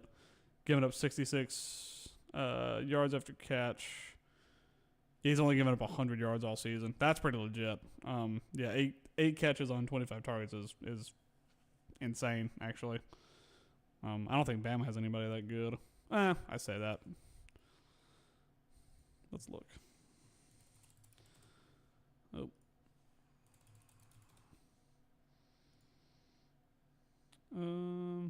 Yeah, we got nobody that's that high in coverage. And we have good cover guys, don't get me wrong, but when we talk about corners, Dijon's got the best with 17 targets, giving up 8 catches. And again, less than an 80 coverage grade. When you talk about those 2 guys from LSU, they had like 90 plus. So that's lockdown. That's what I would qualify as lockdown. It's going to be a guy to watch.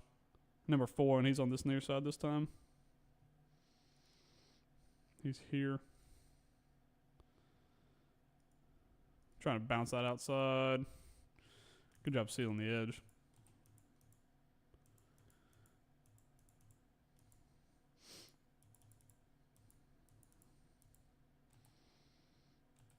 Let's see where the other go this time.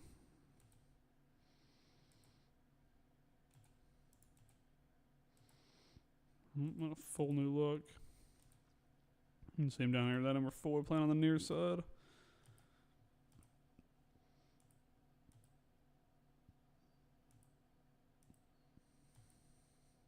Oof, love that play. That's so good.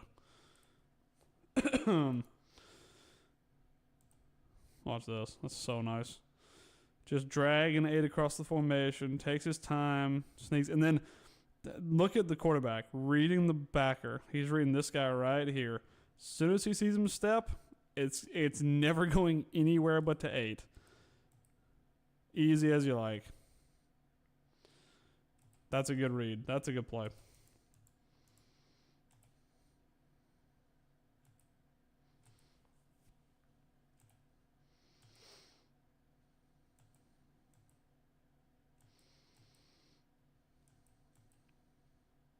Oof.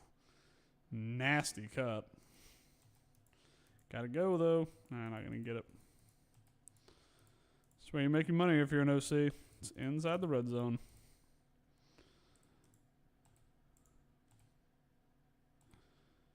Two in motion. And again, look.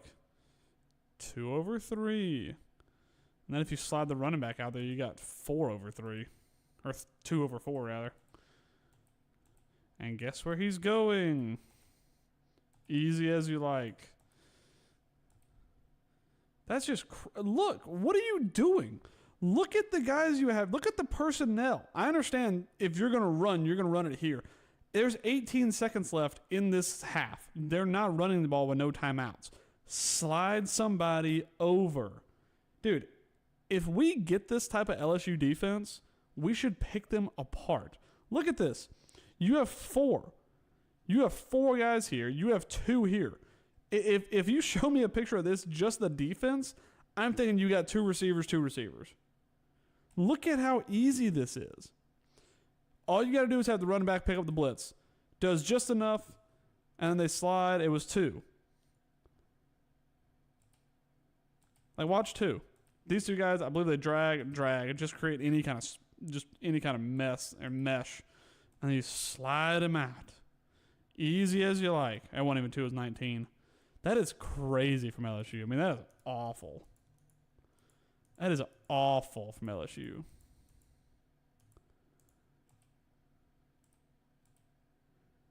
God, man. That's poor.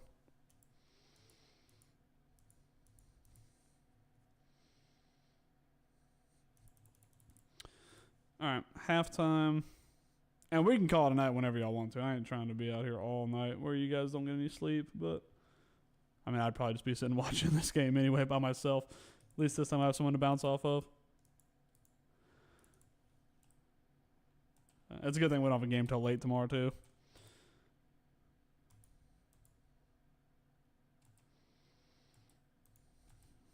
Okay.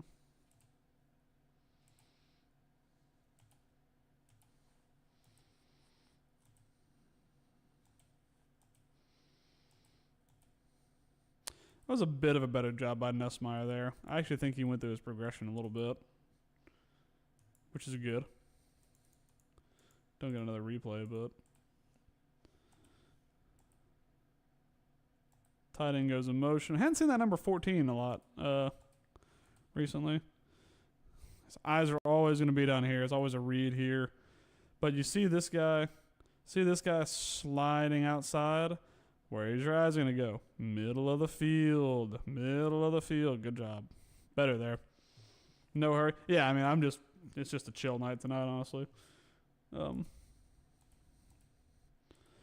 I feel like always having something fresh on the brain going into a football game is always good.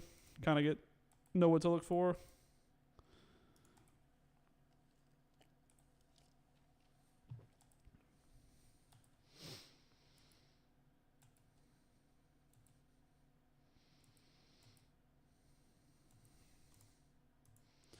Lack of run game is kind of scary for LSU.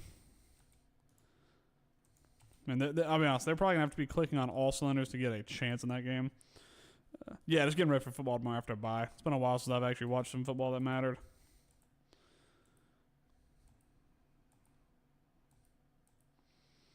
Oh, pass rush got home that time. They rushed 4, too. Where'd it come from? That was a good stunt, but usually with a stunt, the guy who pulls ends up getting the pressure. But this time it's from the inside. So they just pile on to 65. This guy basically hands him off trying to pick up the guy wrapping. And then running back doesn't do a good enough job. And, you know, there's coverage sacks and there's pressure sacks. That's kind of a bit of both. It took a little while to try and get that ball away. Pressure again. With 3 men this time.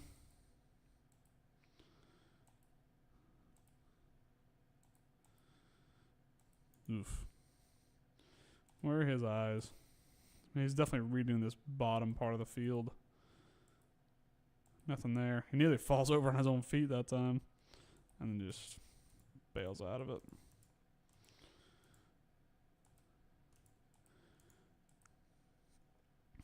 Expect pressure here on 3rd down and 18.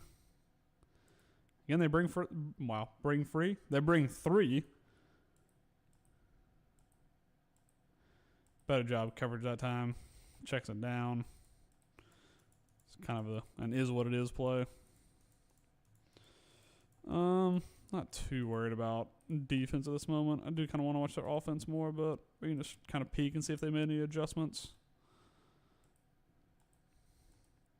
And it doesn't really look like it. I mean, from what it looks like to me, is UCF keeping it close against Houston. What's the there's that game and there's the we just talked about it. USC game. Let's see. USC's up 21 to 14, not up 21. UCF keeping it close against Houston. They just kicked a field goal. If we get into the 4th quarter, I may just flip that game on. We can kind of watch it as we go.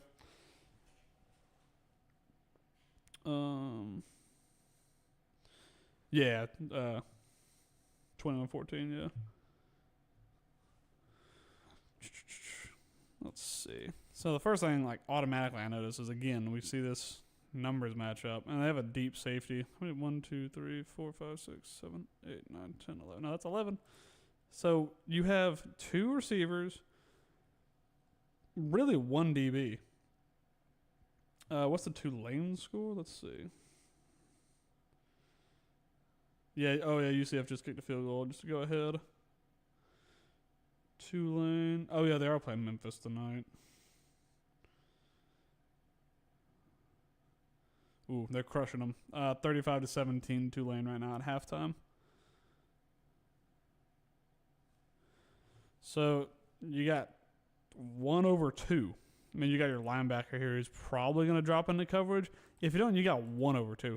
And for me, it looks like what they're trying to do, if you're LSU, you don't trust your coverage as much, so you're trying to bring pressure and win it that way. And it won that time. Bad pass that from Chambliss.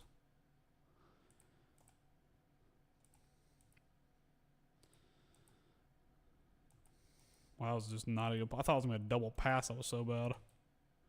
And so this is one thing when we talk about safeties going inside versus outside.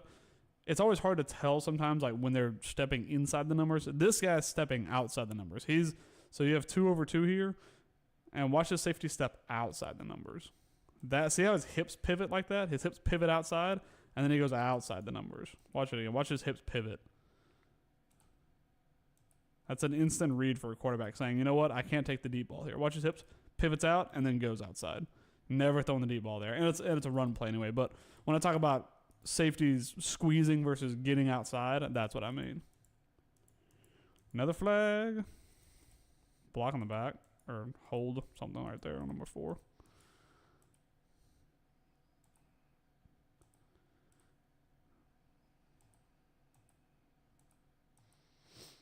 Draw. And it's going to work. Oh, just got it.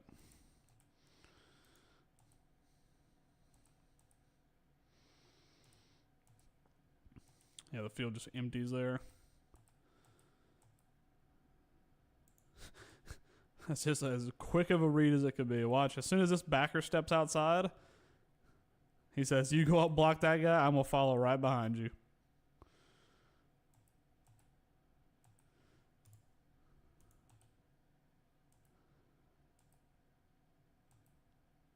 They're squeezing again. I'm going to be curious, though, this time, if these guys start dropping into space, I'll be curious to see what Ole Miss does. If they keep staying flat like that, dude, start ripping these balls over the middle in these gaps. And again, they're staying very flat, man. They don't read well. They're flat. They leave the space behind. These two guys are covering the same space. I don't know what they're doing. This guy's lost in the sauce. Good thing for them, they get pressure.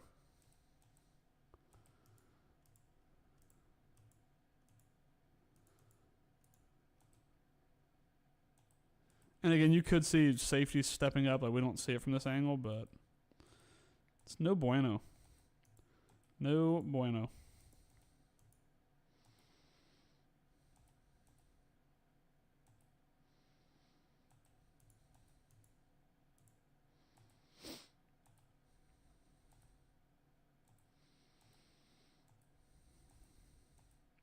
So that was a little bit better. At least you got some kind of leverage. So we can't just rip this pass in here. Watch 7 on the bottom right here. At least you get some kind of inside leverage. So when he tries to run across, he can't do it as well.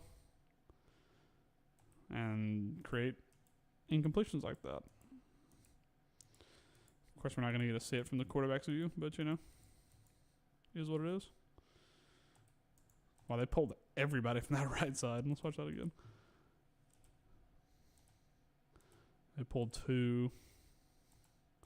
Yeah, there. That was a bit of a better run, but for that run game, what we've seen today, it hasn't been very good. Could see a lot of screens tomorrow. Feels like they throw the ball. They make a lot of completions behind the line of scrimmage. Ole Miss did too in this game, to be fair. But good contain. That's where the eye discipline comes up to be important. Again, I don't think we've really seen 14 in this game since like the first 2 drives. Don't know if he got hurt.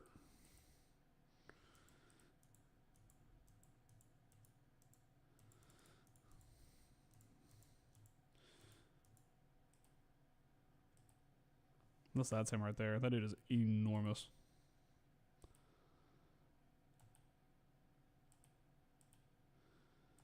Yep, another screen pass. Could see a lot of that tomorrow.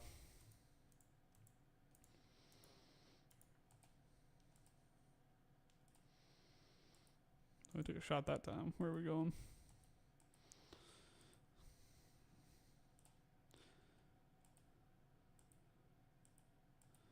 God, he was sold on it immediately. It's there. It was there that time. I'm not sure. I know they played a lot against. Yeah, I know he played a lot against A&M. I don't know why we just haven't really seen him in this game. I don't know if there's a matchup they don't like. How did the guy get so open? Not gonna get to see it, but let's see.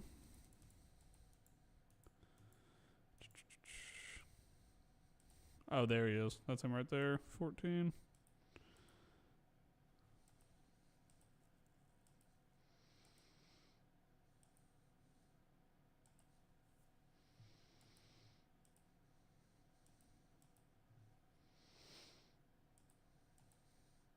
It's a good job stretching that play out by Ole Miss. Look, that was a hold in there, but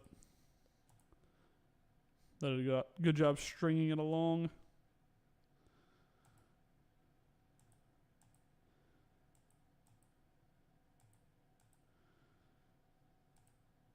I was very curious to see what happened that time. Watch. Again, they mugged these guys. These guys are stepping up really hard, and they both drop. But eyes never got over here. They were always up on top. Really, for him, it's like 1 read, 2 read. It's either first read or check down. He hits the check down, but and again, it's not a very well placed ball. I think we have good enough linebackers that are quick and can wrap that kind of stuff up. Let's just keep on going. We'll go to the we'll watch one more defensive series, but just not overly impressed with their defense. Miami. I have seen a couple of names linked with Miami. I know they're talking a lot about putting some money into a quarterback. What was the phrase the AD used? I think it was splash cash or break the bank. One of those two. Talking about buying a quarterback. Sellers will be electric in Miami, and I thought Carson Beck was the guy in Miami until 3 weeks ago, but Sellers will be electric in Miami. I think he'd be fun to watch. This place could be like his coach. Yes, that's really how he does. Honestly, it's very weird to watch. Like he looks like he's regressed. Like watching him that first week that I watched him play, so okay, this guy's he's green, but he's legit. It looks like he's regressed, which I mean could say a lot about what Brian Kelly and that offense do to a quarterback. Let's see. Again, they're going 2 tight end set. Maybe to try and help give a little bit of protection. Don't really care about run plays as much unless they're interesting. Play action again this time. Wonder if it's a morale thing. It could be a morale thing. I mean, I'll be honest, man. That dude looked defeated after Texas A&M. He looked like he was going through it when he got benched. It could be that. It could be a morale thing. There's also another thing when you have Brian Kelly on your sideline. If you do anything wrong, and if you do anything wrong with Saban, you'll get chewed out. But with Brian Kelly, that dude takes it personal, like in a weird way. So I think it's not wanting to screw up because you're just going to get reamed for it and embarrassed for it. But also I think it is a morale thing too. New coaching. The attitude will be much if they go out and they find success on the first or second drive, the attitude will be much better for LSU. So we got to go stop that from happening.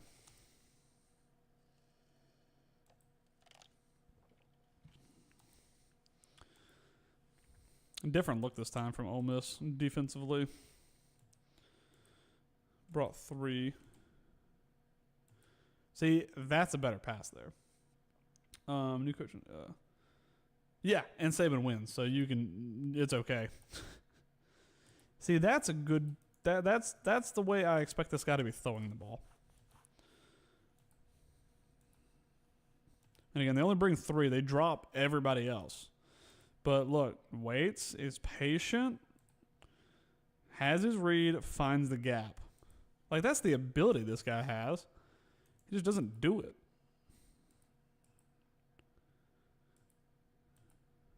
I mean, he's just staring him down. Like, this guy is reading his eyes the whole time. Just doesn't get over. But, like, that's a nicely timed and nicely thrown ball. Like, we have not seen that all day.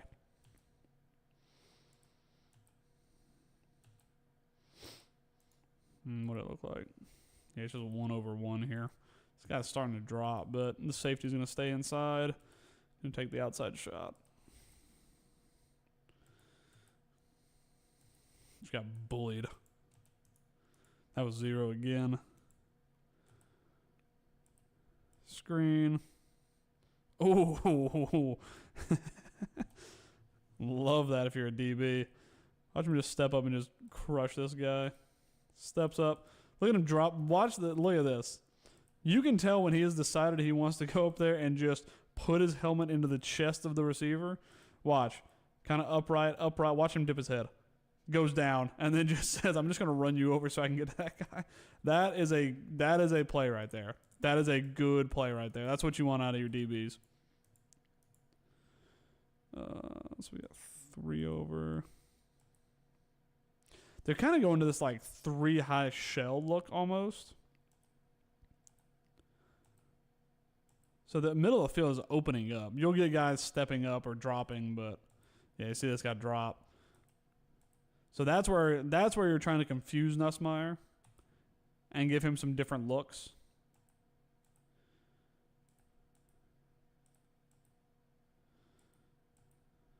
And not a bad decision there. We've seen him make a few bad decisions recently. Here's a chewing out. Here it is. Knew it was coming.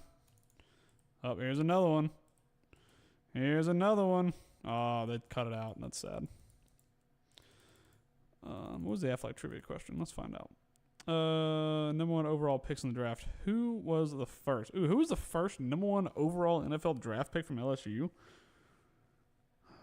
So who are the number 1 overall? It's going to be Joe Burrow, I believe, was number 1. Was Jaden Daniels number 1? And then who was the first?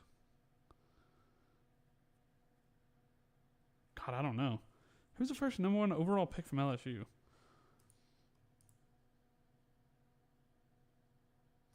I don't know. Don't Google it. We'll find out. We'll find out right now. Get your guesses in now. Who's number 1? Who's the first overall? Who's the first NFL draft pick? Who was the first LSU player that went number 1 overall? I don't know, man. But if you get your guesses in now. Oh, is it Jamarcus Russell? Let's find out. If anyone else has a guess, go ahead and put it in now.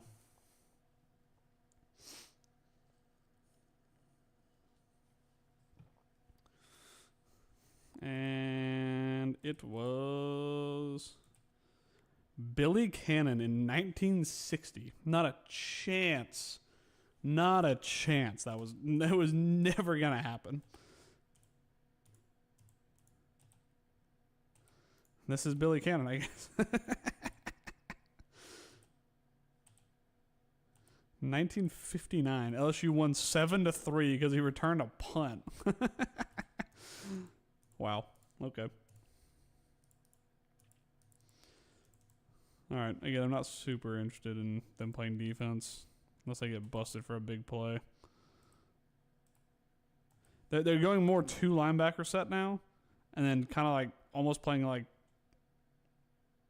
It's almost like it's not really nickel, but it's almost it's better than what they have been doing. It's not that flat 3 who just kind of stand there in space.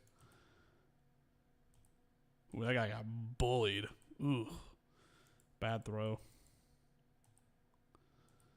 Got away with a little bit of a grab. Hadn't seen the tape on Billy Cannon. I hadn't seen the tape on Billy Cannon either. Let's see, is Billy Cannon still alive?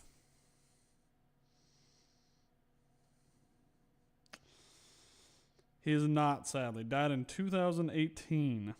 Born in 1937. Who did he get drafted to? He got drafted. He was an H-back. Oh, he was convicted of something. He was convicted of conspiracy and possession of counterfeit $100 bills.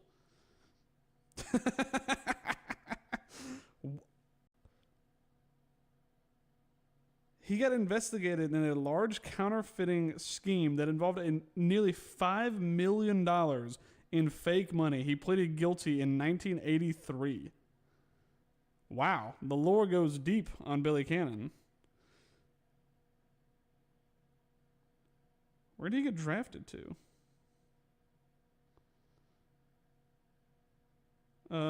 He was a first overall pick. What other shows am I watching and listening to for CFB? Honestly, it's Miller's Edge. I'll listen to Cover Crimson. And then it's Late Kick with Josh Pate. That's generally about it. Yeah, Billy Cannon, certified dog. I'll be honest, I usually don't watch a ton. Oh, he got drafted by the Houston Oilers. I don't watch a ton of CFB content just because I want to have my own opinions on things. And I will go in and listen to people after I have given my opinion on stuff. But, you know, you can hear the same opinion, like the common opinion, wherever you get your college football information from. But I like to have my own opinions on things. So I don't listen to it a ton, but usually like Late Kick with Josh Pate. I'm in Miller's Edge all the time over there, but that's really about it for the most part.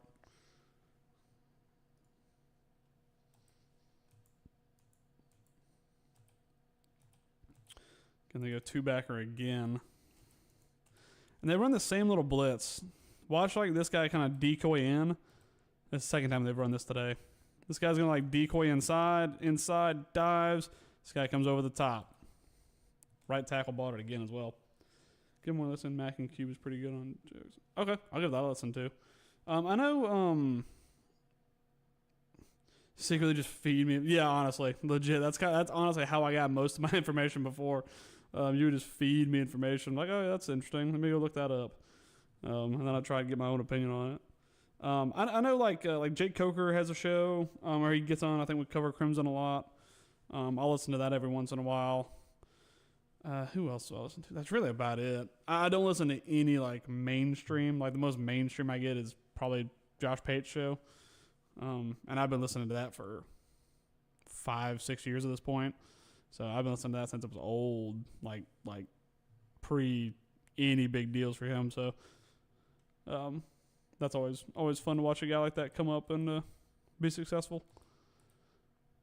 Ooh, that was a good ball on a rope. They're on the morning 7-10. Okay, I'll definitely put that on. That's perfect timing for Miller's Edge too, because that's like an hour before Miller's Edge starts, and so it gives you time to go get breakfast before then. Oh yeah, Crane & Co is fun. I like their instant reaction stuff. They put like good like little 6-minute videos out there.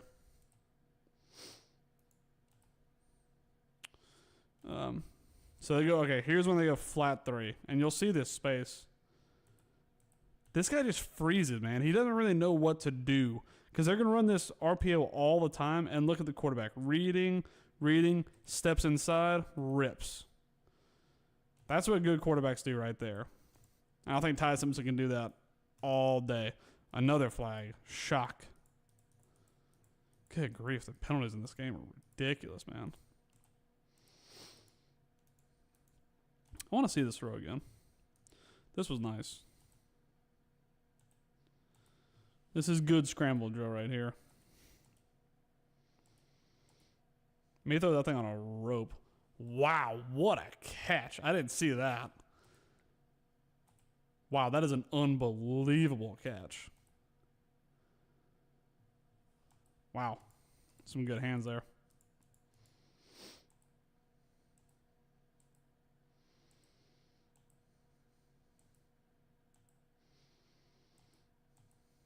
Oh, see, that's got to be caught. This time it was the right play. Makes the right read. Gets this inside leverage here. Delivers an okay ball, but that's got to be a catch.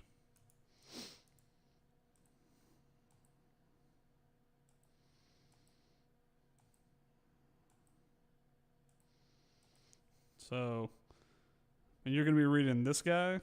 Or you're going to be reading this guy. This guy looks like he wants to step. So you probably got 2 over 2. Nope, he stayed. Yeah, that was an insane catch. I didn't see that in the first watch. That's better from LSU, creating a little bit of leverage here. So anytime they go narrow, they have real problems. When they've gone wide, they found some success. Watch this. A little bit of keeping this leverage inside, not allowing anything over the middle. Same thing on the top. And then you kind of squeeze him into the safety in the corner. You got this guy on the flat, but there's nothing happening over the middle. And you see he tries to squeeze this one in here. It's a well-thrown ball. So, like, it was there. But that's better from LSU. A lot of space over here. See what happens. Again, it's against that number 4, so that's a tough one-on-one matchup, but you still can take it if you want it. Just going all the way to the left. She did a good job straightening out, but that's going to be a hold. Yep. Good. The penalties in this game are unbelievable.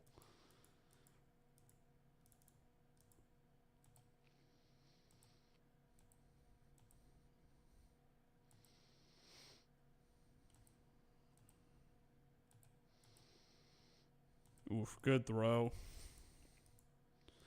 Oh, I want to see the replay. Ah, see? That right there. That is what we should be able to eat them alive with. Watch this. They're squeezing. They get real narrow. No inside leverage. And what's going to happen? You get a quarterback who delivers a ball on time for 8 yards, 12 yards, 13 yards, 7 yards. That's how you eat up a defense like this. That should be our bread and butter tomorrow. God, that ball's thrown so nicely. That's good quarterback play. I mean, it's 3rd and 14 or whatever it was. You know they're just going to be going deep, trying to find something. It's a good read. Like, you can see this defender here. He's got his eyes over here. So the space is going to open up. You get this guy running over the top. You gotta beat this guy, and you got to throw it under the safety. That's a nice throw. Really good throw.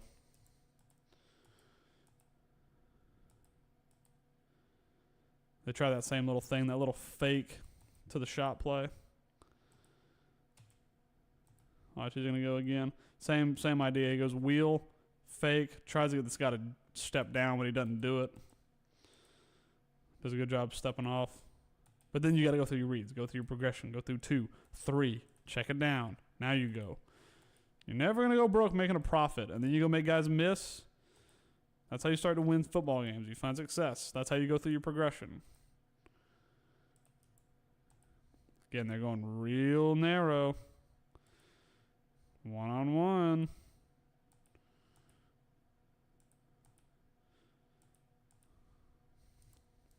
It's a good run that time. I'm going to hit right there for copyright. Just going to go ahead and call it now. Let it run just a little too long. That was weird. Watch the tight end here. He, like, steps in here. I don't think we'll be prepared for. Oh, this offseason is going to be insane. It's going to be the craziest offseason in recent memory. Definitely for talking like I've had this page for 4 years now. It'll be the craziest one I've seen with this page. 100%. What is the tight end doing? He like steps up, like slaps his own guy's butt, and then tries to get outside. Doesn't work like that. God, I forgot they still got Harold Perkins on that team. I feel like he's been there forever, bro. How'd they score? Just a run? Yeah. I said just a run. We haven't been able to run efficiently, so. Let's see. Let me have 1 or 2 more drives. Then we'll call it a night and go to bed watching football tomorrow. Oh, for those of you in the chat, make sure you go to the Instagram page of Talking Tide. We're doing a giveaway over there for a Ty Simpson jersey. Totally forgot to mention that when everybody was like, awake and it wasn't 10:30 at night. Go over there, check out how to win the giveaway. It's just follow my page and the people who are providing the jersey. Go follow them, and it's fill out just this little letterbox thing. It should be on my story, and if that one's been a little weird as far as the link goes, go to my bio, click on it, and we're doing a giveaway for a Ty Simpson jersey. So go over there and try and win that. If you're in here, you're dedicated, so I want you to win it.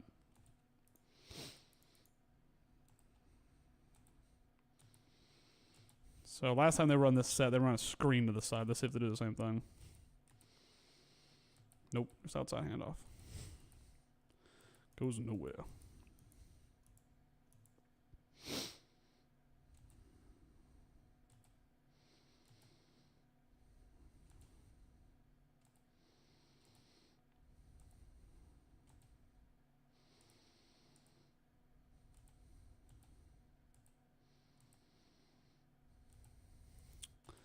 See, that's the one that's already predetermined. You know this guy. Once he starts sliding inside the numbers, you know this ball's going to this guy. He's going to put his foot in the ground. As long as he runs a good route and you deliver an accurate ball, puts foot in the ground, gets outside. That's that predetermined throw right there. This time it was delivered accurately. Could we see our game tomorrow? Look like this game. We could. Again, with LSU, you don't know what they're going to bring.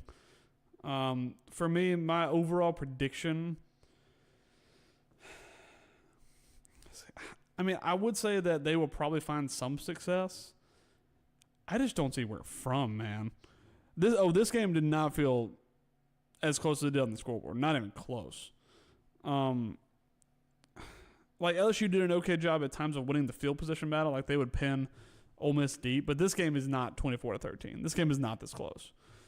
I think that for our game tomorrow, it's that thing of, for the past couple of weeks, we've come out in the second half with the football, and the other team is the first one to score a touchdown. It happened against Tennessee, Vanderbilt, South Carolina, and Missouri. Every single one of those games we got the ball back after half, the other team scored the first touchdown. We need to be putting teams away at the beginning of the third quarter, not letting them back into it. I just don't know where they find success. I mean, like, we watched this game. There's some talent out there. I don't think Nussmeier delivers the ball accurately enough. And again, I know Bama, we tend to have generational quarterbacks play against us for one game. I don't see that happening tomorrow. There's one thing of rewriting a playbook and trying to bring something to surprise somebody. There's a different thing to reworking quarterback mechanics and making somebody more accurately in one bye week. And again, I think Nussmeier's hurt anyway, but I think that I think he will be better. I don't think he's going to be elite by any stretch. Their run game is obviously not very good. It's going to come down to our offense and how we play football. If we dink and dime these guys to death, cool, I'll take it. Latsier Brooks is back healthy. Cuevas will be there. I think we're still going to be missing Danny Lewis, so that's a bit of a bummer. But from what I've seen, we can dink and dime this team to death, man. We can go out there. We can win this game 24-0. And we have the ball for 45 minutes. Like, that's a game we could play. But we will need to run the ball more successfully. But just some of the space they give to some of these receivers, man, it's insane. So I think we can go out there and we can really run up the score. I think we could dominate the game, personally. But again, we got to go out there with that killer instinct and put people away and not keep them in games, which has kind of been our tendency the past couple of weeks.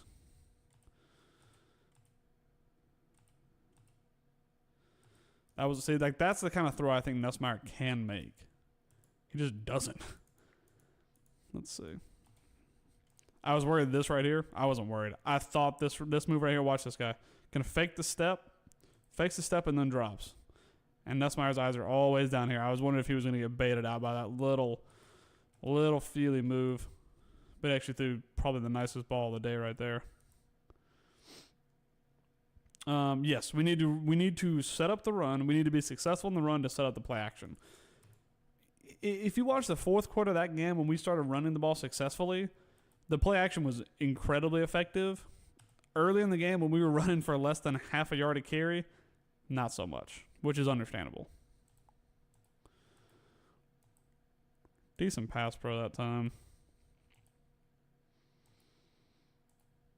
And again, they're going 3/2, 3/2. You believe you just entered the giveaway. Okay, that's perfect. I'll make sure. But appreciate you doing that.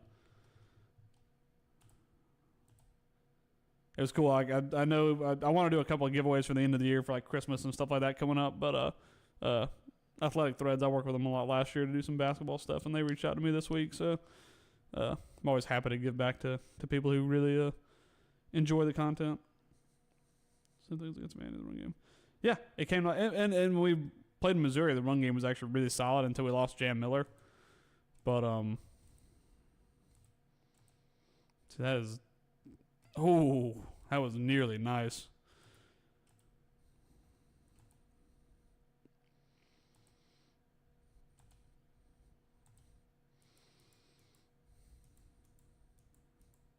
That was a decently placed ball. I just couldn't get under it.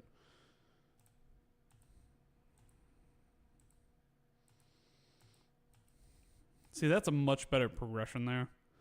Like, there's no way I thought he was checking that ball down. You see his eyes up the field, up the seam, and then he just immediately looks it down. That's much, much better. See, if this Nussmeier comes to play, it's still not very accurate. Oh, he dropped it. Wow, my bad. I just didn't even see that.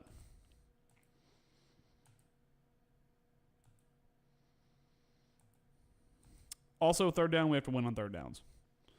Always been the thing. Nussmeier 3 for 5 for 11 yards against this team. 0 first downs. Yeah, I agree. Daniel Hill could... Well, and the thing we saw about Daniel Hill in the South Carolina game, he can do it out of the backfield catching the ball. Dude, he's also lining up there as like an outside receiver catching the ball too. So I think Daniel Hill... I did a video on it today on Instagram. Dude, he is elite. He's so good. And he has mistakes, but he could be a Derrick Henry, Mark Ingram type. He's got the build, and he has the mentality. He has the smarts. He adapts well in games. And he has one thing that Derrick Henry doesn't have. He can catch the ball. He can go out there and catch the ball very well. Oh, dude, Crowell. Ooh. He played tonight. I wonder what his numbers were.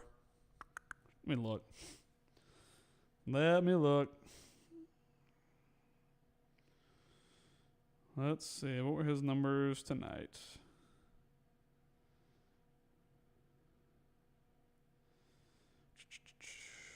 Jackson played.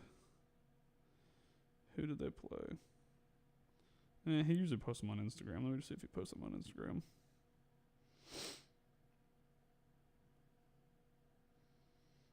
Oh, he didn't post them.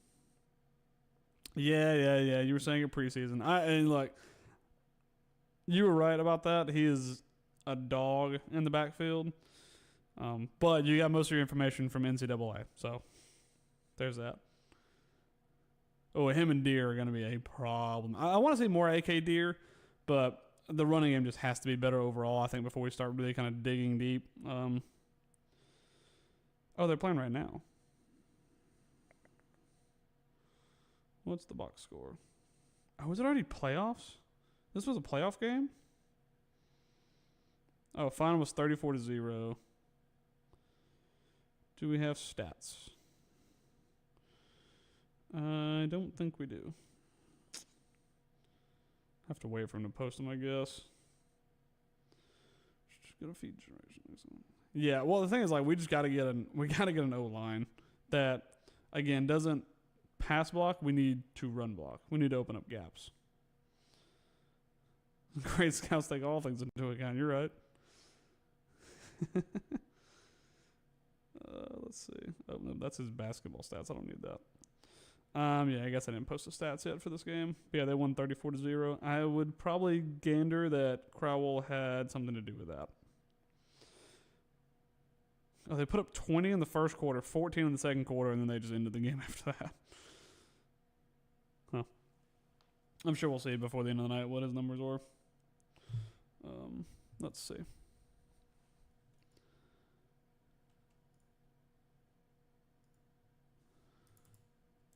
Just another little run.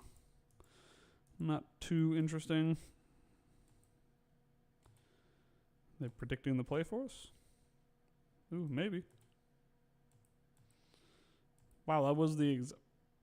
Is this a replay? This has to be a replay, right? They actually just straight up call that? Wow, that was a generational call. I think he got it. Yeah, I think you got it. That was a generational call, if that's actually just what they called.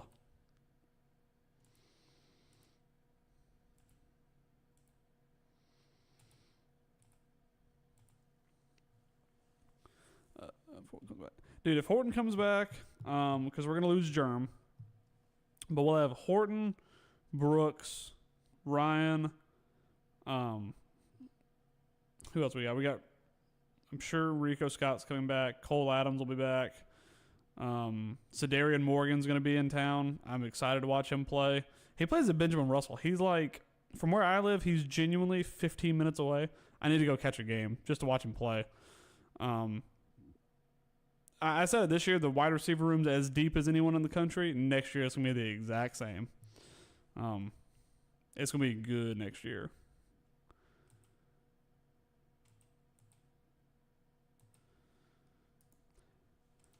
Here's the one thing about Nussmeier that would scare me if I'm an LSU fan. That ball gets delivered slowly. Like, there's just not a lot of... there's some zip to it, but that ball just doesn't feel like it hits the receiver's hands very hard. Cole Adams could hit the portal. I could see that. He gets his use. But, I mean, like also a guy like Derek Meadows is going to be there. So... I could see him hitting the portal, and I wouldn't be mad at it. I really like Cole Adams. I think he's a dog. He came back from 2 pretty tough injuries last season, but but it's just so deep. Here's the scenario that's going to play out. I think one receiver will leave. Oh, and we have like Jalen Hale too. Like he could hit the portal. Any of these guys, it's just so deep in that receiver room. I could see one receiver hitting the portal, and then honestly I could see a quarterback, depending on what Ty does. If he's a first-round overall draft pick, he might go. But if we don't win a natty this year, that dude wants to win a natty. Like and it's his right. If he wants to come, he's sat for years. If he wants to come back, it's his right. He wants to come back. But if he does, I think we lose a quarterback. I don't think we lose Keelan. I don't know. We'll probably lose Mac. We'll probably lose Austin Mack. I don't think we lose Keelan. And then we have like Jet Thamalis coming in. And then, I don't know. It's going to be interesting. It's a good problem to have because we're stacked. But if Ty wants to come back again, that's his right. He sat, he waited, he's done his job. But I don't want to lose Keelan. Like, that's the one. I kind of feel the same way I did about Sayin. Like, don't really want to lose this guy. But if he goes, I understand. I still don't want to lose him. I think him and Riley probably dip. Yeah, I think so. I mean, if you look at that offense right now, man, it's so deep everywhere. Running back, quarterback, wide receiver. It's just deep. And, like, I get guys want to get playtime. And if you hit the portal, I have no problem with it. Like genuinely, I don't have a problem with it at all. It's like a couple of years ago, Dylan Lonergan hit the portal. I had no problem with it. You got to get playing time somewhere. All these guys are talented. Like, don't get me wrong. All these guys can be number one everywhere. So, yeah, we have 2 QBs coming in next year. We got Tamala and, God, what's the other guy's name? What's the other guy's name? I saw it the other day. I can't remember. It's getting late now. My brain's starting to get fried. UCF about to be at 2 minutes, 3-point game. Let me pull it up. I would watch it, but I would definitely get copyright for that.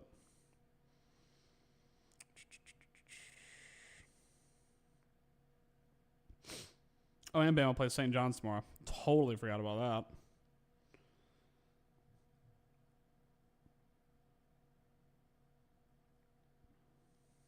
Let me stick this on Fubo because apparently YouTube TV is still not even close to getting a deal worked out. There's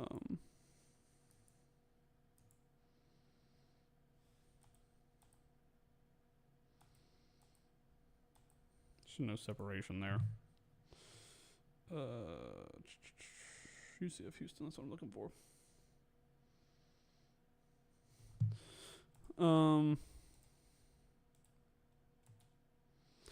Again, this ball is just always going here.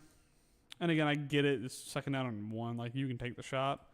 But look at where else you could go. Look at that. It's just a little inside dig. The space is here. Like, it's a much easier completion. And again, I get it. Second down and 1. I don't know if I love it. But again, hindsight's 20/20. Oh man, tiredness is setting in. Good thing this game's almost over. Does it end right here? Did they not get this first down? Oh, they drew him offside. Oh no, they didn't. They jumped.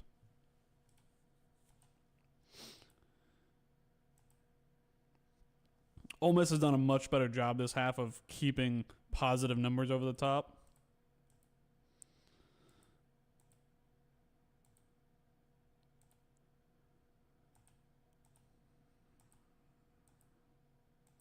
And they've been able to. They've been able to drop. And he's just going to rip this here. Does it get it there? That's a better ball. It's kind of inside for my liking, but it is what it is. Love throwing that 50-50 ball.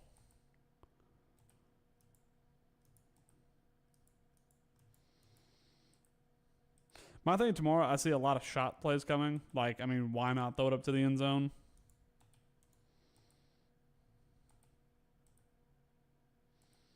Ooh, that get off. Look at this. Watch this guy right here. This get off is so nasty. We talked about it last week with Dylan Stewart. He had one like this. Look at this get off.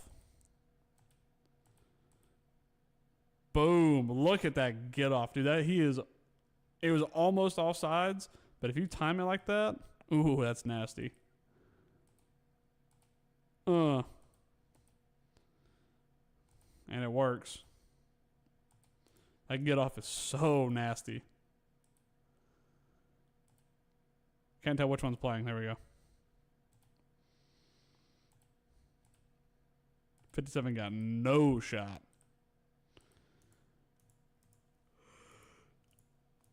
Oh, man.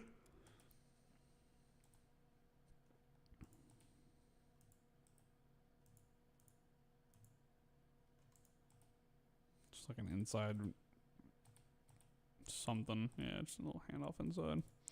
Not interesting.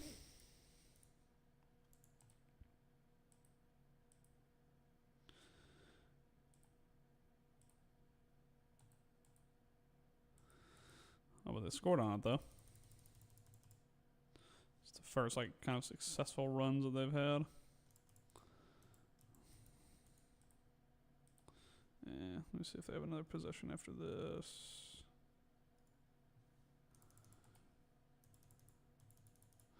I don't think they do. Yeah, looks like that's going to be about it. It's going to be really dang close. Oh, this was Alabama, Georgia night. I forgot about that. I am watching UCF, kind of partially.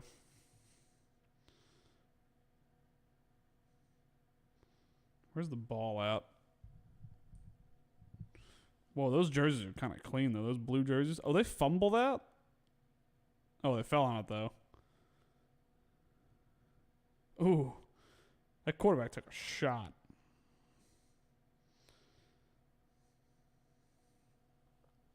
So that's probably the most interesting viewing experience anymore. I burned a timeout. We had timeout for a second. I don't guess LSU gets the ball back. Nope. Guess not. I guess I'll go watch UCF off stream. Because I don't want to just sit here with a camera on my face and watching my phone. I hope y'all enjoyed.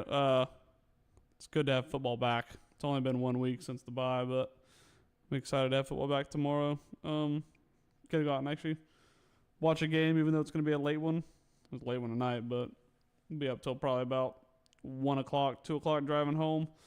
Appreciate y'all stepping on. Sorry I was kind of late. It was a little later than I expected it to be, but appreciate y'all doing it. Yeah, you got cracked.